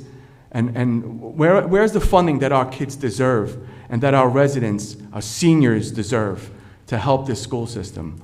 I don't see any ads taken out about that. I don't see people not voting for the people who are not helping us. I don't see that, and I wish I saw more of that. And this is not about politics. This is about the people that are elected not doing the correct thing for this township as a whole. I'd like to see that fight brought to the steps of Trenton instead of, maybe the energy that's spent filing ethics charges and harassing superintendents and staff and board presidents and board vice presidents and board members. I'd like to see that energy harnessed into fighting the people that are really harming our children and not doing the right thing for us. That's what I would like to see. Thank you. Thank you. Ms. Belko? If I may. Yes. Ms. Kirby, I want to thank you for your summation about the curriculum discussion for the high school requirements, graduation requirements, because I think it is a good discussion. I just want to point out that we have to think about the student body as a whole and understand that not all students are college-bound. And so we have, as Mr. Moraldo was very passionate about at our meeting, we have a huge industrial arts program here. And if you'd like someday, he'd be more than happy to talk about it and to bring it up. I'm looking directly at him back there because I want him to know that I support him and I support his programs. But the thing is, with all these math, with all these extra requirements and this additional credits of having math, we have an issue here in the town because if a student doesn't pass math in his freshman year, then they have to take it again, and it's not for credit for graduation. They have to still take 4 maths, and they're not able to have the benefit of going down the hall to the industrial arts wing and learn the wood shop and learn some of the other stuff that's down there and do what's needed. So I think we need to look at the whole student. Not every student is going to Yale or Stevens or NJIT. There are students that are going to go to technical schools. They're going to become plumbers. They're going to become those kinds of students. And we have these programs here that can get them started in that way. But if we don't put them in front of them and we insist that they take things that they're just not, it's not where they're going to go. And if they do decide down the road to go to college for a career change, then they'll have to take those classes, and you do that in college. And I use myself as an example all the time. I'm a master's prepared nurse, and I didn't get my master's until I was 46 years old. So actually I was 48 because I had my heart surgery when I was 46. So I was 48 years old when I got my master's. So not everybody's path right out of high school takes them down the path of a college education. And I am a firm believer in if students want to take a year off, if students want to wait, I think that is great. Do I think that they need to work and not stay at home and lay on the couch? Absolutely. But I feel that we have to balance it out and that's great. If there are students, Ms. Chanley, I was very pleased to hear that there are students, they want to know why they can't take more than 1 AP class in freshman year. That's fantastic. That's motivation. That is somebody who's got a drive. That's somebody who wants to do stuff. But we have to face the facts. Not all of our students are like that. And we have to pay more attention to those in the middle. And I have said this for the 3 years that I have been, that I am here, and I will continue to say this till December. We have to pay attention to all of it. We do a great job on the special ed side. We do a great job on the higher level. We don't do so much for those that are in the middle, a little wishy-washy, not really sure where they're going, not as mature, not as developed. They need our support. They need more of our support than we're giving them. So that's where, my passion for that discussion comes from. It's not to lower the bar, absolutely not. But I think to open the doors to other opportunities. I don't see it as a lowering of the bar. I see it as an opening of the door. And, it's been something that, I just feel very strongly about. I was very happy to start that conversation last week. The other thing I wanted to do is the Unified team finished up their basketball season today at 12 noon. I was very dismayed that I couldn't come. I was up in Edison working, so I couldn't pop over to see the game. But it's just a great thing to watch those kids play. I also want to congratulate our bowling team and our robotics team A and B for making it to the States. Go Falcons! Let's bring home the winning trophy. And good luck to all that. And I hope we have a winning night tonight with all the sports that Dr. Lehman told us about earlier tonight. So thank you. Thank you. Can I just comment real quick? I couldn't agree more with you, Katie, about the math requirements. And I will say it was definitely less than 35 years ago that that this has been made a requirement, because 31 years ago when I graduated, it was only 3 years that was required as math. Oh, so, yeah, I'm sorry, I didn't want to interrupt you, but I'm going to. The one thing that I do want to say is that when we asked why this was, no one could give us an answer. Right. And that's what bothers me the most. And it was definitely less than 31 years ago. I'm sure it's probably been more, probably in the last 15, 20 years, maybe, not that long that it was a requirement. And I have discussed this. I used to work in Freehold for many years. I have friends and clients whose kids go to the Freehold Regional District, and one day I remember comparing it. Why is one of my friends, her daughter was going to Colts Neck. I mean, they're just as, highly educated and wealthy as we are in Monroe, if not, even more so. And they were only required 3 years of a math, and I believe 3 years of even maybe science. And that's the state's requirement. And it really is doing an injustice to these kids that, maybe they don't really want to go to college. Maybe they're just going to go to Middlesex. Maybe they don't want to go to trade school. There's a lot of kids that are still undecided. And again, like you said, they're not all going to Ivy League schools. There's a lot of, I think probably there's more of a majority of middle-of-the-road students, and they may want to do an extra drama class or, an extra language arts, or they want to take another chorus. I mean, I did a full schedule my senior year of high school, and I could have done early out, but I was in chorus and drama and concert chorus, and I wanted all those arts. That was my path. So I could not agree any more with you. I think we definitely need to look into this, and I'm so impressed with the industrial arts program that we have. I didn't even realize until my son was taking it this year how much that they have, and what a program that we have here, which is really impressive. I just assumed that our kids had to go to well, now it's called the magnet schools, but they had to go the vocational route to learn those trades. And we really, I work in insurance restoration, I deal with construction. You have no idea how much we need plumbers and electricians and carpenters and roofers and HVAC. It is such a demand. The average person who works in that field is 40 years or older. So we really need these young ones to go into that. And if we can help them, and if they're undecided, and maybe they'll say, you know what, I'll do a trade and then go to college. So I think this is definitely something that we seriously need to look into. Thank you. Ms. Bierman? I also think it's a great conversation to have, and I'm looking forward to the continued discussions in curriculum and if it comes over to policy. And notably, it's not only the mathematics. The overall state requirements are a full 4 years of 120 credits. Our district requires 130. In math, as we've discussed, it's 15 for the state, 20 in our district. Our district requires technology or a 4th year of science, where the state does not require that. In visual and performing arts, the district requires 10 credits. The state is 5. World language, 10 for the district. The state is 5. And in financial literacy, we give that 5 credit course. The state requirement is 2.5. We don't want to lower the bar. We want to set the bar right for each child, knowing that there's a spectrum of children that vary, and they should have the opportunities to, that curriculum book, the course selection book, is amazing. It is hundreds and hundreds of pages, hundreds of choices, and the students don't get to dip into it to the breadth that they maybe could have because they're focused on these elevated requirements that may not be requirements for them.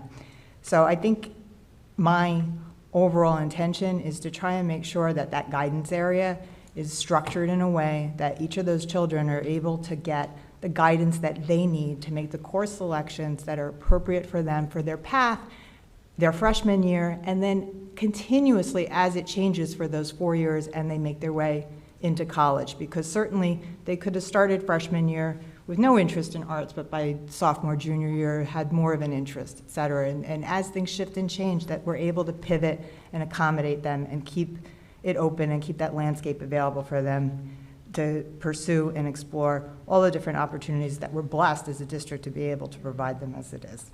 So certainly no intent to lower the bar, no intent to water it down or make it easier for anybody, just to make it appropriate and fair and equitable so that every child in this district gets that opportunity to succeed at the level that best suits them. Concerning the referendum, I do know it is a tenet of some people's household fiscal responsibility that they have a very hard difficulty in casting a vote that would, in essence, raise their own taxes. I get it, been there, read that book. We can't tell you how to vote. We just ask that you get educated on what the question is that's on that public ballot and make the decision that's not just best for you, but look at it a little bit more macro and make the decision that's best for children in your community. And that's all I have. Thank you. Anybody else? Ms. Bohr? Yes, I just want to continue on the curriculum path to really say it out loud because maybe it's getting lost. we're opening doors, to quote you. We are not shutting doors on high-achieving students. They will still have the opportunities to take as many years of math, all 4 years of math, all 4 years of science, and apply to, the best colleges. Nobody is going to get limited if we change our guidelines and make them more liberal. We are going to just be able to address a group of students right there in the middle that is, and for parents of high schoolers, you will know when you start to do your scheduling, because of the mandatory classes that you need, there's hardly any block left. It's an opportunity to allow our students to find their passion earlier on in life instead of graduating with classes that they're never going to use and then spend 2 years later trying to discover what is it that they like when we offer so much in our high school. And thank you, Mr. Maralda, for that education at the curriculum meeting. I can't wait to take a tour of the industrial arts section in our high school. But it needs to be spelled out to parents who are concerned when we've started this discussion, and we've only just started. This is going to go through multiple committee meetings before any change is made, and to the point where we want to hear all sides. So yes, all of us right now are saying, why not open that door? We want to hear, whether supervisors, administrators, parents, or other people who have a reasoning for keeping it the way it is in Monroe. It cannot be that it's been done like this for so long. No, if there is another reasoning, I really do want to honestly hear, before we make any decisions, before we take any direction to this conversation, we have to listen to all sides, but this conversation is needed now. And I'm glad that it was brought up in the last curriculum meeting. There's a lot that all of us should be reading and researching into. And I encourage parents who feel passionately about this to get involved and send their information to the board members and be part of this discussion in any which way you can. So thank you for bringing this up, and that's what I wanted to say. Thank you. Thank you. Mr. Payne? I have to agree with everybody. The more the merrier with the curriculum and the credits and your industrial arts. Unfortunately, where I moved from, the industrial arts teacher retired, and I don't think they revised it. I have 2 little benches that my twins made in middle school, and I still use them from their industrial arts class for my grandchildren to step on to wash their hands in my bathroom, and I cherish them. So, I mean, the industrial arts, to me, is great. We have to keep it up, Mr. Maralda. But I'm going to piggyback on Mr. Tofano's first suggestion about the cheerleading. I happened to be walking in at a meeting pretty early. I guess with finance, I was early, so I sat outside. And the cheerleaders were practicing in the hall. And I coached Pop Warner cheerleading in North Brunswick for 20 years. And we used to be able to get the gyms for tournaments and practice inside. I felt bad that the girls were in the hall. She was supposed to give me a schedule. If you have a schedule of the cheerleading competitions, I wish you'd send them to me because I want to take my granddaughter to them. Since it's a sport now, I think it's phenomenal that it is a sport. And at the Legislative Action and Community Engagement Committee, we spoke to Mr. Maraldo about all the ads that were outside, bringing in the money, bringing in the revenue. But like you said, Mr. Tofano, if we host more things here, I suggested putting a pamphlet together, robotics team, Monroe Township hosting, you're head of it, the kids are involved, and then put ads in the back. Make some money on that, charge some money to get in, and do that. And he even suggested, too, that they were thinking about putting ads and things into the gymnasium. So there you're bringing more revenue back using your sports, which I think, would offset things that maybe, it's terrible to say, cheerleaders don't get. My daughter played sports, and the boys had brand new uniforms, and we had to tape hers to her because it fell off. So I'm a big proponent of girls' sports being treated equally, and cheerleading now being one of them. And we can use the revenue from all these different ideas Mr. Maraldo had and the LACE committee had to bring a little bit more in, like you said, Mr. Tofano, to divvy out to different sports groups that maybe could use it. And music. I'm sorry? And the music. And, no, music, arts, everything, yeah, you mentioned that. I'm just saying, I'm piggybacking on what you said. Everything that you talked about, yes, divvy it up between everybody that could use it. So, thank you. Yeah, and that has been a change that we did make not too many years ago. There was a time where our facilities were not rented out to anybody other than Monroe groups. So I know that was a policy change that this board made, I think, in the last couple of years, to open that up to get the revenue. But it's going out to try now to let people know, because there were dance studios that were turned away that had previously had their recitals here, which again was a 2-day rental. It brought in a lot of money. They were turned away because they were in Millstone, not Monroe, and they were no longer allowed to use the facility when the board had changed that. So it's getting that word back out that Monroe's open to allowing outside groups to use it, because I'll tell you, in East Brunswick, for anybody that's a dance parent, you know, Hammersholt School is booked for weeks on end, every single weekend. And same thing like the cheer competition, you have to pay to get in. You know, the competitions bring in thousands upon thousands of dollars. And as we've seen, East Brunswick charges even more than we do currently too, to use their facilities. So if we could try to get that word out there and work on that and let people know that we are open, it can absolutely be a great revenue generator. So thank you. Does anybody have anything else? No? Okay, seeing none, the next item on our agenda is the public forum. Anybody wishing to address the board, you may come up, give your name and municipality, and you have 4 minutes to speak. Is there anybody?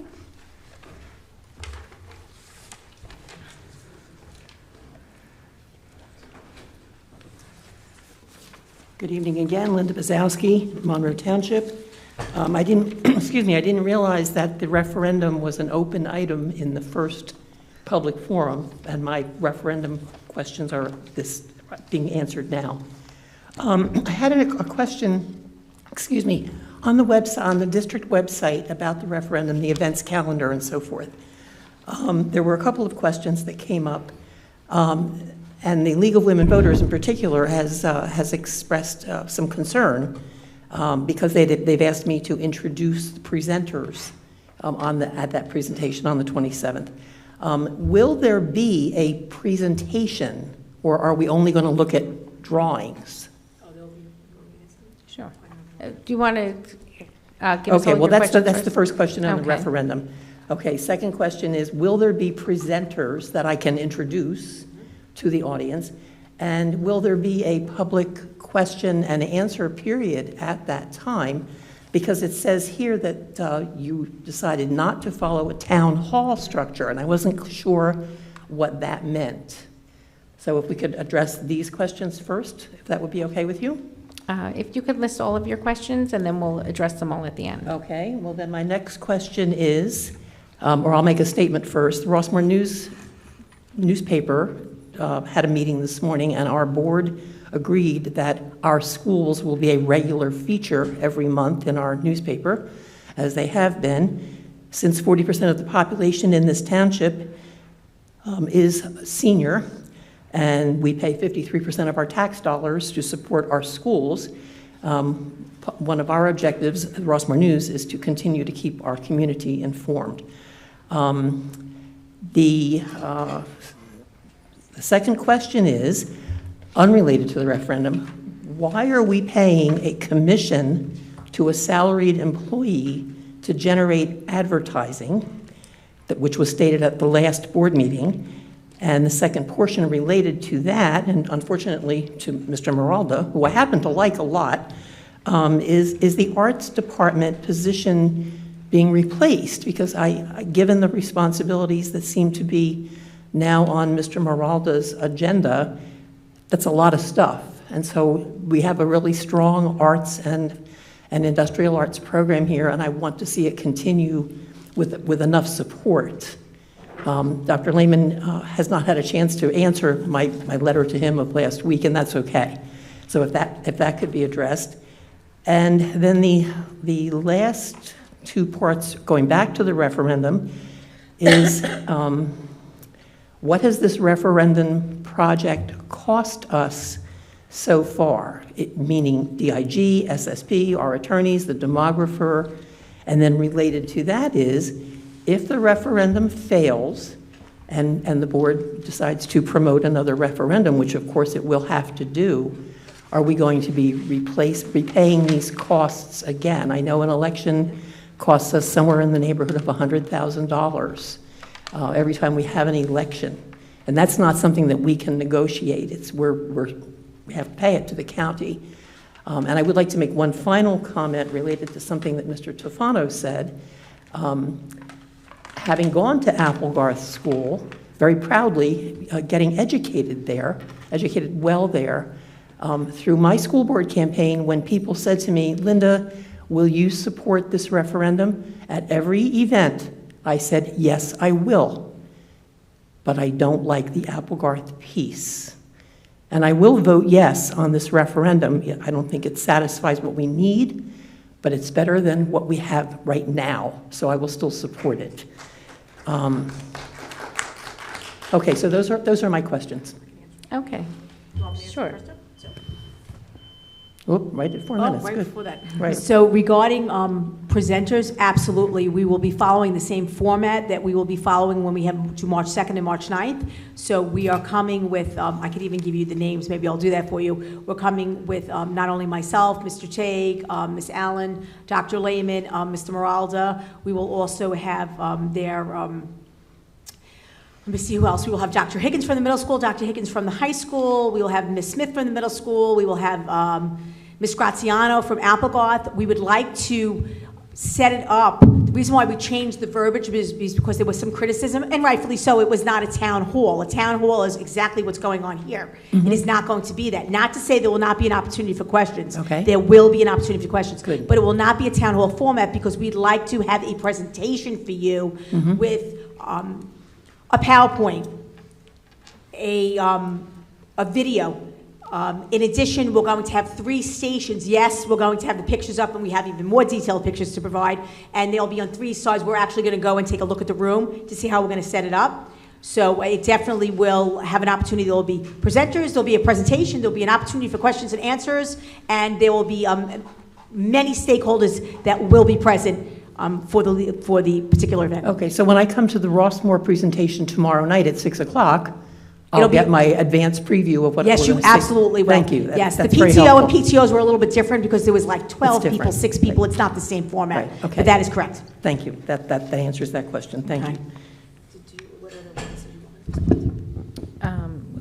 The total cost for the referendum, I don't know if we have that off the top of our head. That's something that we could get back to you with, the total cost that Okay. has been spent. I Appreciate can it. say the figure of $100,000 to have an election is not correct. There are multiple things that go into putting together a referendum.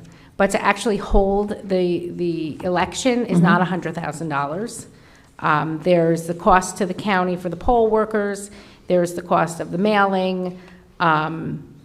There's the cost of advertising that the county does that we have to pay them back for. But I know Ms. Allen had looked into that, and it is not $100,000. Is it more or less? It's less. Okay, It was then I'll be approximately. anxious to get that information. Thank you.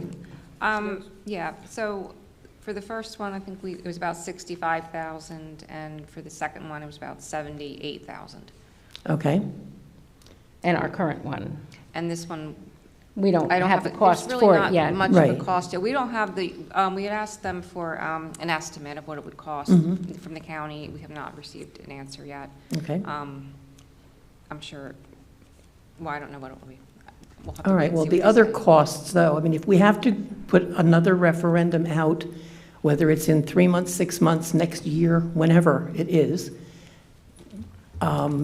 we're going to be repeating Yes. many of these costs. Yes, we will. The professional costs, the demographers, another architecture firm, or repeat run Yes. with DIG or with someone else. So, I do apologize, your time is up. okay. So I know we did answer, I believe we answered the questions that you had. We didn't talk about the 10% commission paid to someone for advertising solicitation and the arts replacement position. So in terms of positions, Mr. Maraldo will finish the year out with the responsibilities of the performing arts side of his job as well. So he can be a contact. So I know you had a question about continuing to set up the connection between our arts program and Rossmore. Right.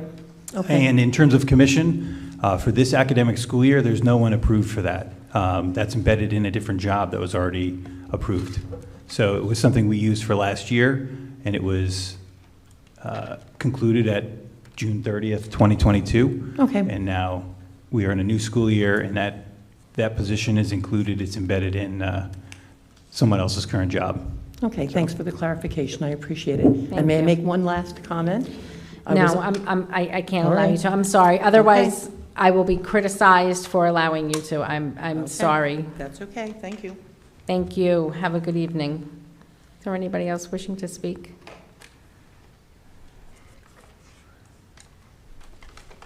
Good evening. Good evening. Pradeep Melam, Monroe Township. Thanks to the whole board for clarifying the math requirement discussion in the curriculum meeting. Thank you. I would like to make a statement. The previous boards since 2012 has been inflated the demographers report, or I don't know, like the demographers has given that kind of report. And they made a notion into the people's mind that we require a new school. We are expanding exponentially. We require a new school. The middle school is over capacity. The middle school housing capacity is 1,200. We are going to reach 2,000, 2,300, and those numbers. So I dig a little deeper. So I collected all the way demographers reports from 2012 to the recent one. So I would like to read out the highlights in the given time. So from 2013-14 demographers report, they projected the 2018-19, the total student count as 7,100. So, and our district was never crossed at 7,000.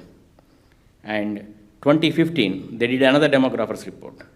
And the projection for 2019-20 is 7,498 people.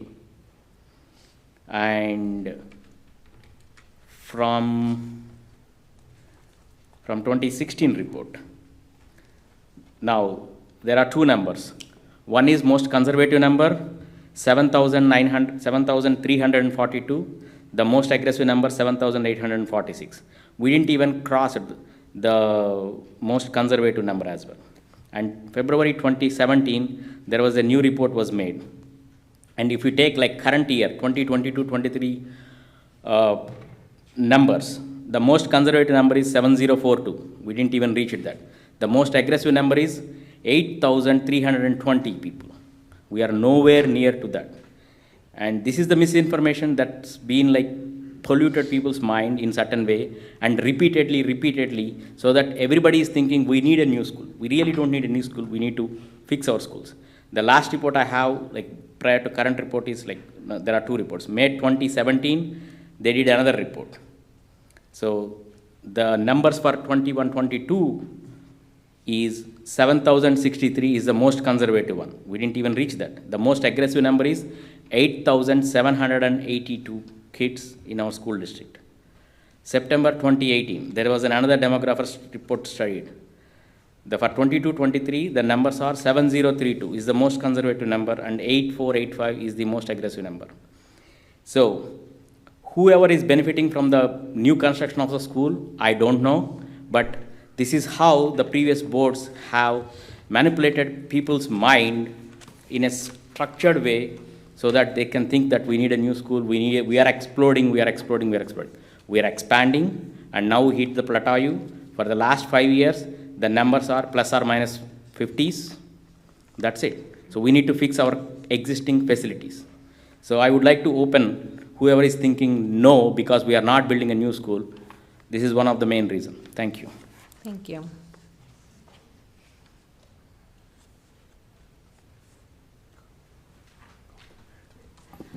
Sarah Aziz, I live in Monroe Township.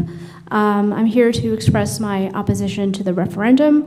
I don't think it's appropriate to compare Applegarth School with Barclay Brook School just because they were both built in 1936, because Barclay Brook underwent major structural renovations after a 1999 referendum was passed, whereas Applegarth School has not had any major structural renovations since it was built in 1936. In fact, the cost to renovate and expand Applegarth is greater than the cost to expand the high school and the middle school. Furthermore, the architect said that the current estimate does not include the kind of unforeseen problems that normally occur when you work on such an old building, especially problems that are underground.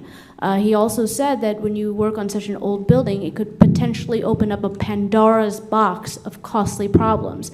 So I believe that this, I actually agree with Mr. Tofano's earlier statement that renovating and expanding it is like throwing money in a hole.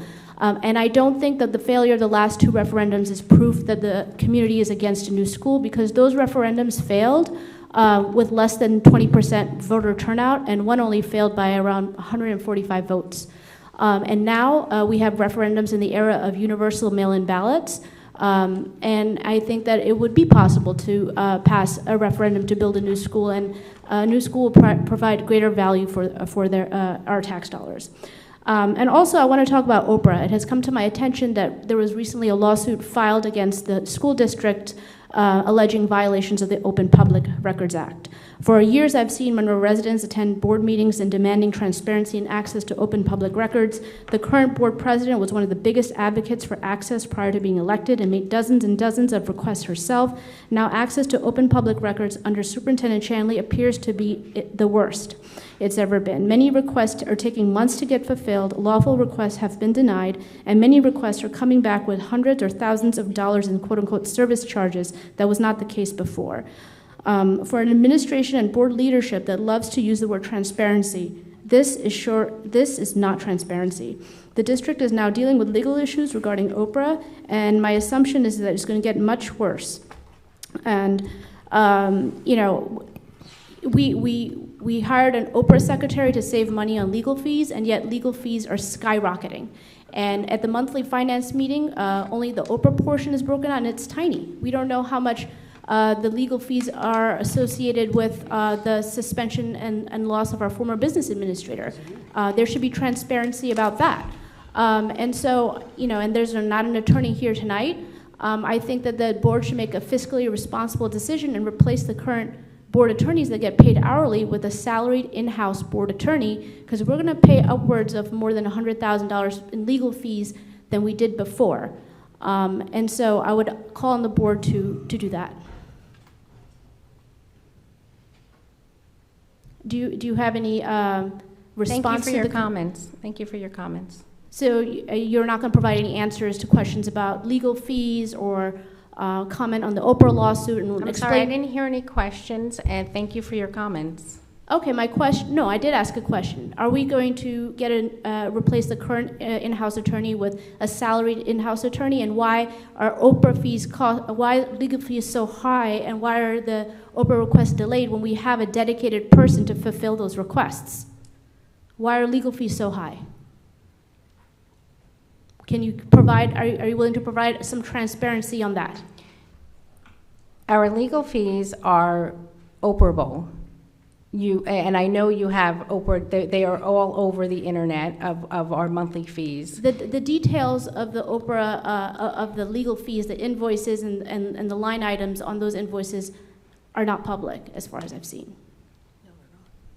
So we have no idea how much, you know, is associated with, you know, other things. Yes, we besides do, Oprah. because finance does break it out, and finance has been giving detailed updates of what the Oprah costs are out of our legal fees. Yes, we are being very transparent. But you haven't been transparent about the legal fees associated with the tort claim filed by the former business administrator. How much does that cost? First of all, there has been no tort claim or lawsuit filed by any previous person here, and we are not at liberty to discuss any type of legal issues. All right, because but spreading that false information, the district does not have any such lawsuit against us. I'm not so saying I would there's a appreciate. lawsuit. I'm saying that on the email logs, there was a Thank you for subject your heading comments. that said Michael Thank you Gorski for your tort comments. claim. That's what it said on your Oprah request. And I would just like to address a couple of a couple of things that you said that were incorrect. Our architect never said that there was opening up a Pandora's box and that he was concerned with costs that would occur, we do have contingency costs built into the referendum for unforeseen things. This Board of Education, this administration, our facilities director, 2 different engineering companies, SSP and DI Group, came in here and gave presentations, and there has been no recommendation that we would foresee any type of problems that you are describing. I don't know what background you have that you could make these claims, but unfortunately, the experts that we hired to give us an estimate and give us information did not have those concerns that you have. I feel that we have done the best that we can here as the board. 2 referendums did fail. It does not matter how much they failed by, they failed. Our residents came out and said no, they did not want to build new schools, and that was one of the biggest things that came out of that post the referendum. When the board looked into why, they said it was because of the cost. We've tried to come up with a fiscally responsible referendum. This referendum is $103 million minus the $17 million from the state, brings it to a cost to the taxpayers of $86 million. Years later. So, right, many years later. The last referendum, I believe, was $146 million, and we were only getting approximately, how much in state aid for that? 17, no. We're getting substantially more state aid for renovating rather than building new, and that is something that the Department of Education does do. So we have looked at how we could maximize the most amount of state aid and be fiscally responsible to our taxpayers. And this is the plan we have, and I want to thank the administration for all the work that they are doing to present the facts to the residents so they can make an informed decision. Thank you. Anybody else wishing to speak? Good evening. Hi, Rashid Bora, Monroe Township resident. First of all, I want to thank you all for bringing up this referendum. We are looking at a referendum that impacts 4 schools and will cost the taxpayer around $86 million, which you just said, and that's around 40% cheaper than the one we had in 2019, and that only addressed 2 schools. So there's a huge gap here. The cost is less, and also we are addressing the scope is more. Also, there are some things that are like, that I'm hearing outside. I wanted to address that. One is that, if you have a huge school, we should break that into 2 schools, because having 2,000 plus kids in that school is not good. Now, everybody's talking about, and last referendum also they talked about building new middle school. The facts are that middle school has only 1,750 students, while the high school has 2,600 students. So if you're talking about building a new school because of there being so many kids in the school, that should be a new high school, not a new middle school. So if that is the argument that people are putting, you're putting it on the wrong school. Next, currently the middle school capacity is around 1,750, and according to the demographics report, in 5 years it will go down to around 1,300 or so. So we are going to see a decrease in capacity. Now, people are asking, so why do we need to extend middle school? Well, the facts are that we have trailers for which we are paying around $2 million or upwards every year. Basically, we are throwing that money down the drain. Same way, when people say, hey, can we, what's happening with Applegarth? When somebody says that, there's money going in Applegarth. Yes, there is a lot of money being wasted in Applegarth. Why? Because we are maintaining that school. We are again and again putting patches on the school. We are actually not solving the problem on that school. And because we are doing that, it is just like if I don't do some maintenance on my boiler and that breaks, I have to actually pay extra cost to get that fixed. It's the same thing that is happening with Applegarth, where we are putting in a lot of money on that school, while we can just go ahead, fix that school, and save all that operating cost. So when we talk about why we are extending the school, why we can not just do nothing and just sit back, well, it's not going to come cheap, because you are going to be throwing all that money down the drain, which, according to my calculation, if you keep on having trailers in middle school for 15 years, that will pay for the extension that we are planning to build in this referendum. So that's the thing that everybody should be thinking about. It's not that we are asking you for money. Well, it is a money that is going to be spent strategically, and it's going to save you money in the long term. Okay. Next, Applegarth, 100+ year old school. Well, Barclay Brook is also the same kind of a age school, that you mentioned. So, how is it that that is not overcrowded, and where is the overcrowding? That's another question being asked. Well, it's the Oak Tree School that is overcrowded, and we're going to be moving kids from there to Applegarth extension that is going to be built, and that's how we're going to address the problems there. And one of the things that I wanted to mention now, I've had an experience of being with my son being in unified program. I've seen how special need kids, what challenges they have, and to have them bus around 1 hour one way and then come back 1 hour on the buses just because we do not have capacity, and that too not normal kids but special need kids. That needs to stop, please. Yes, thank you. Thank you for your comments. Is there anybody else wishing to speak? All right, seeing none, we'll close the public forum. And we don't have a need to go into closed session. So the next scheduled Board of Education meeting is March 15th, 2023. Can I get a motion to adjourn? Motion. Second. All those in favor? Aye. Aye. Have a good evening.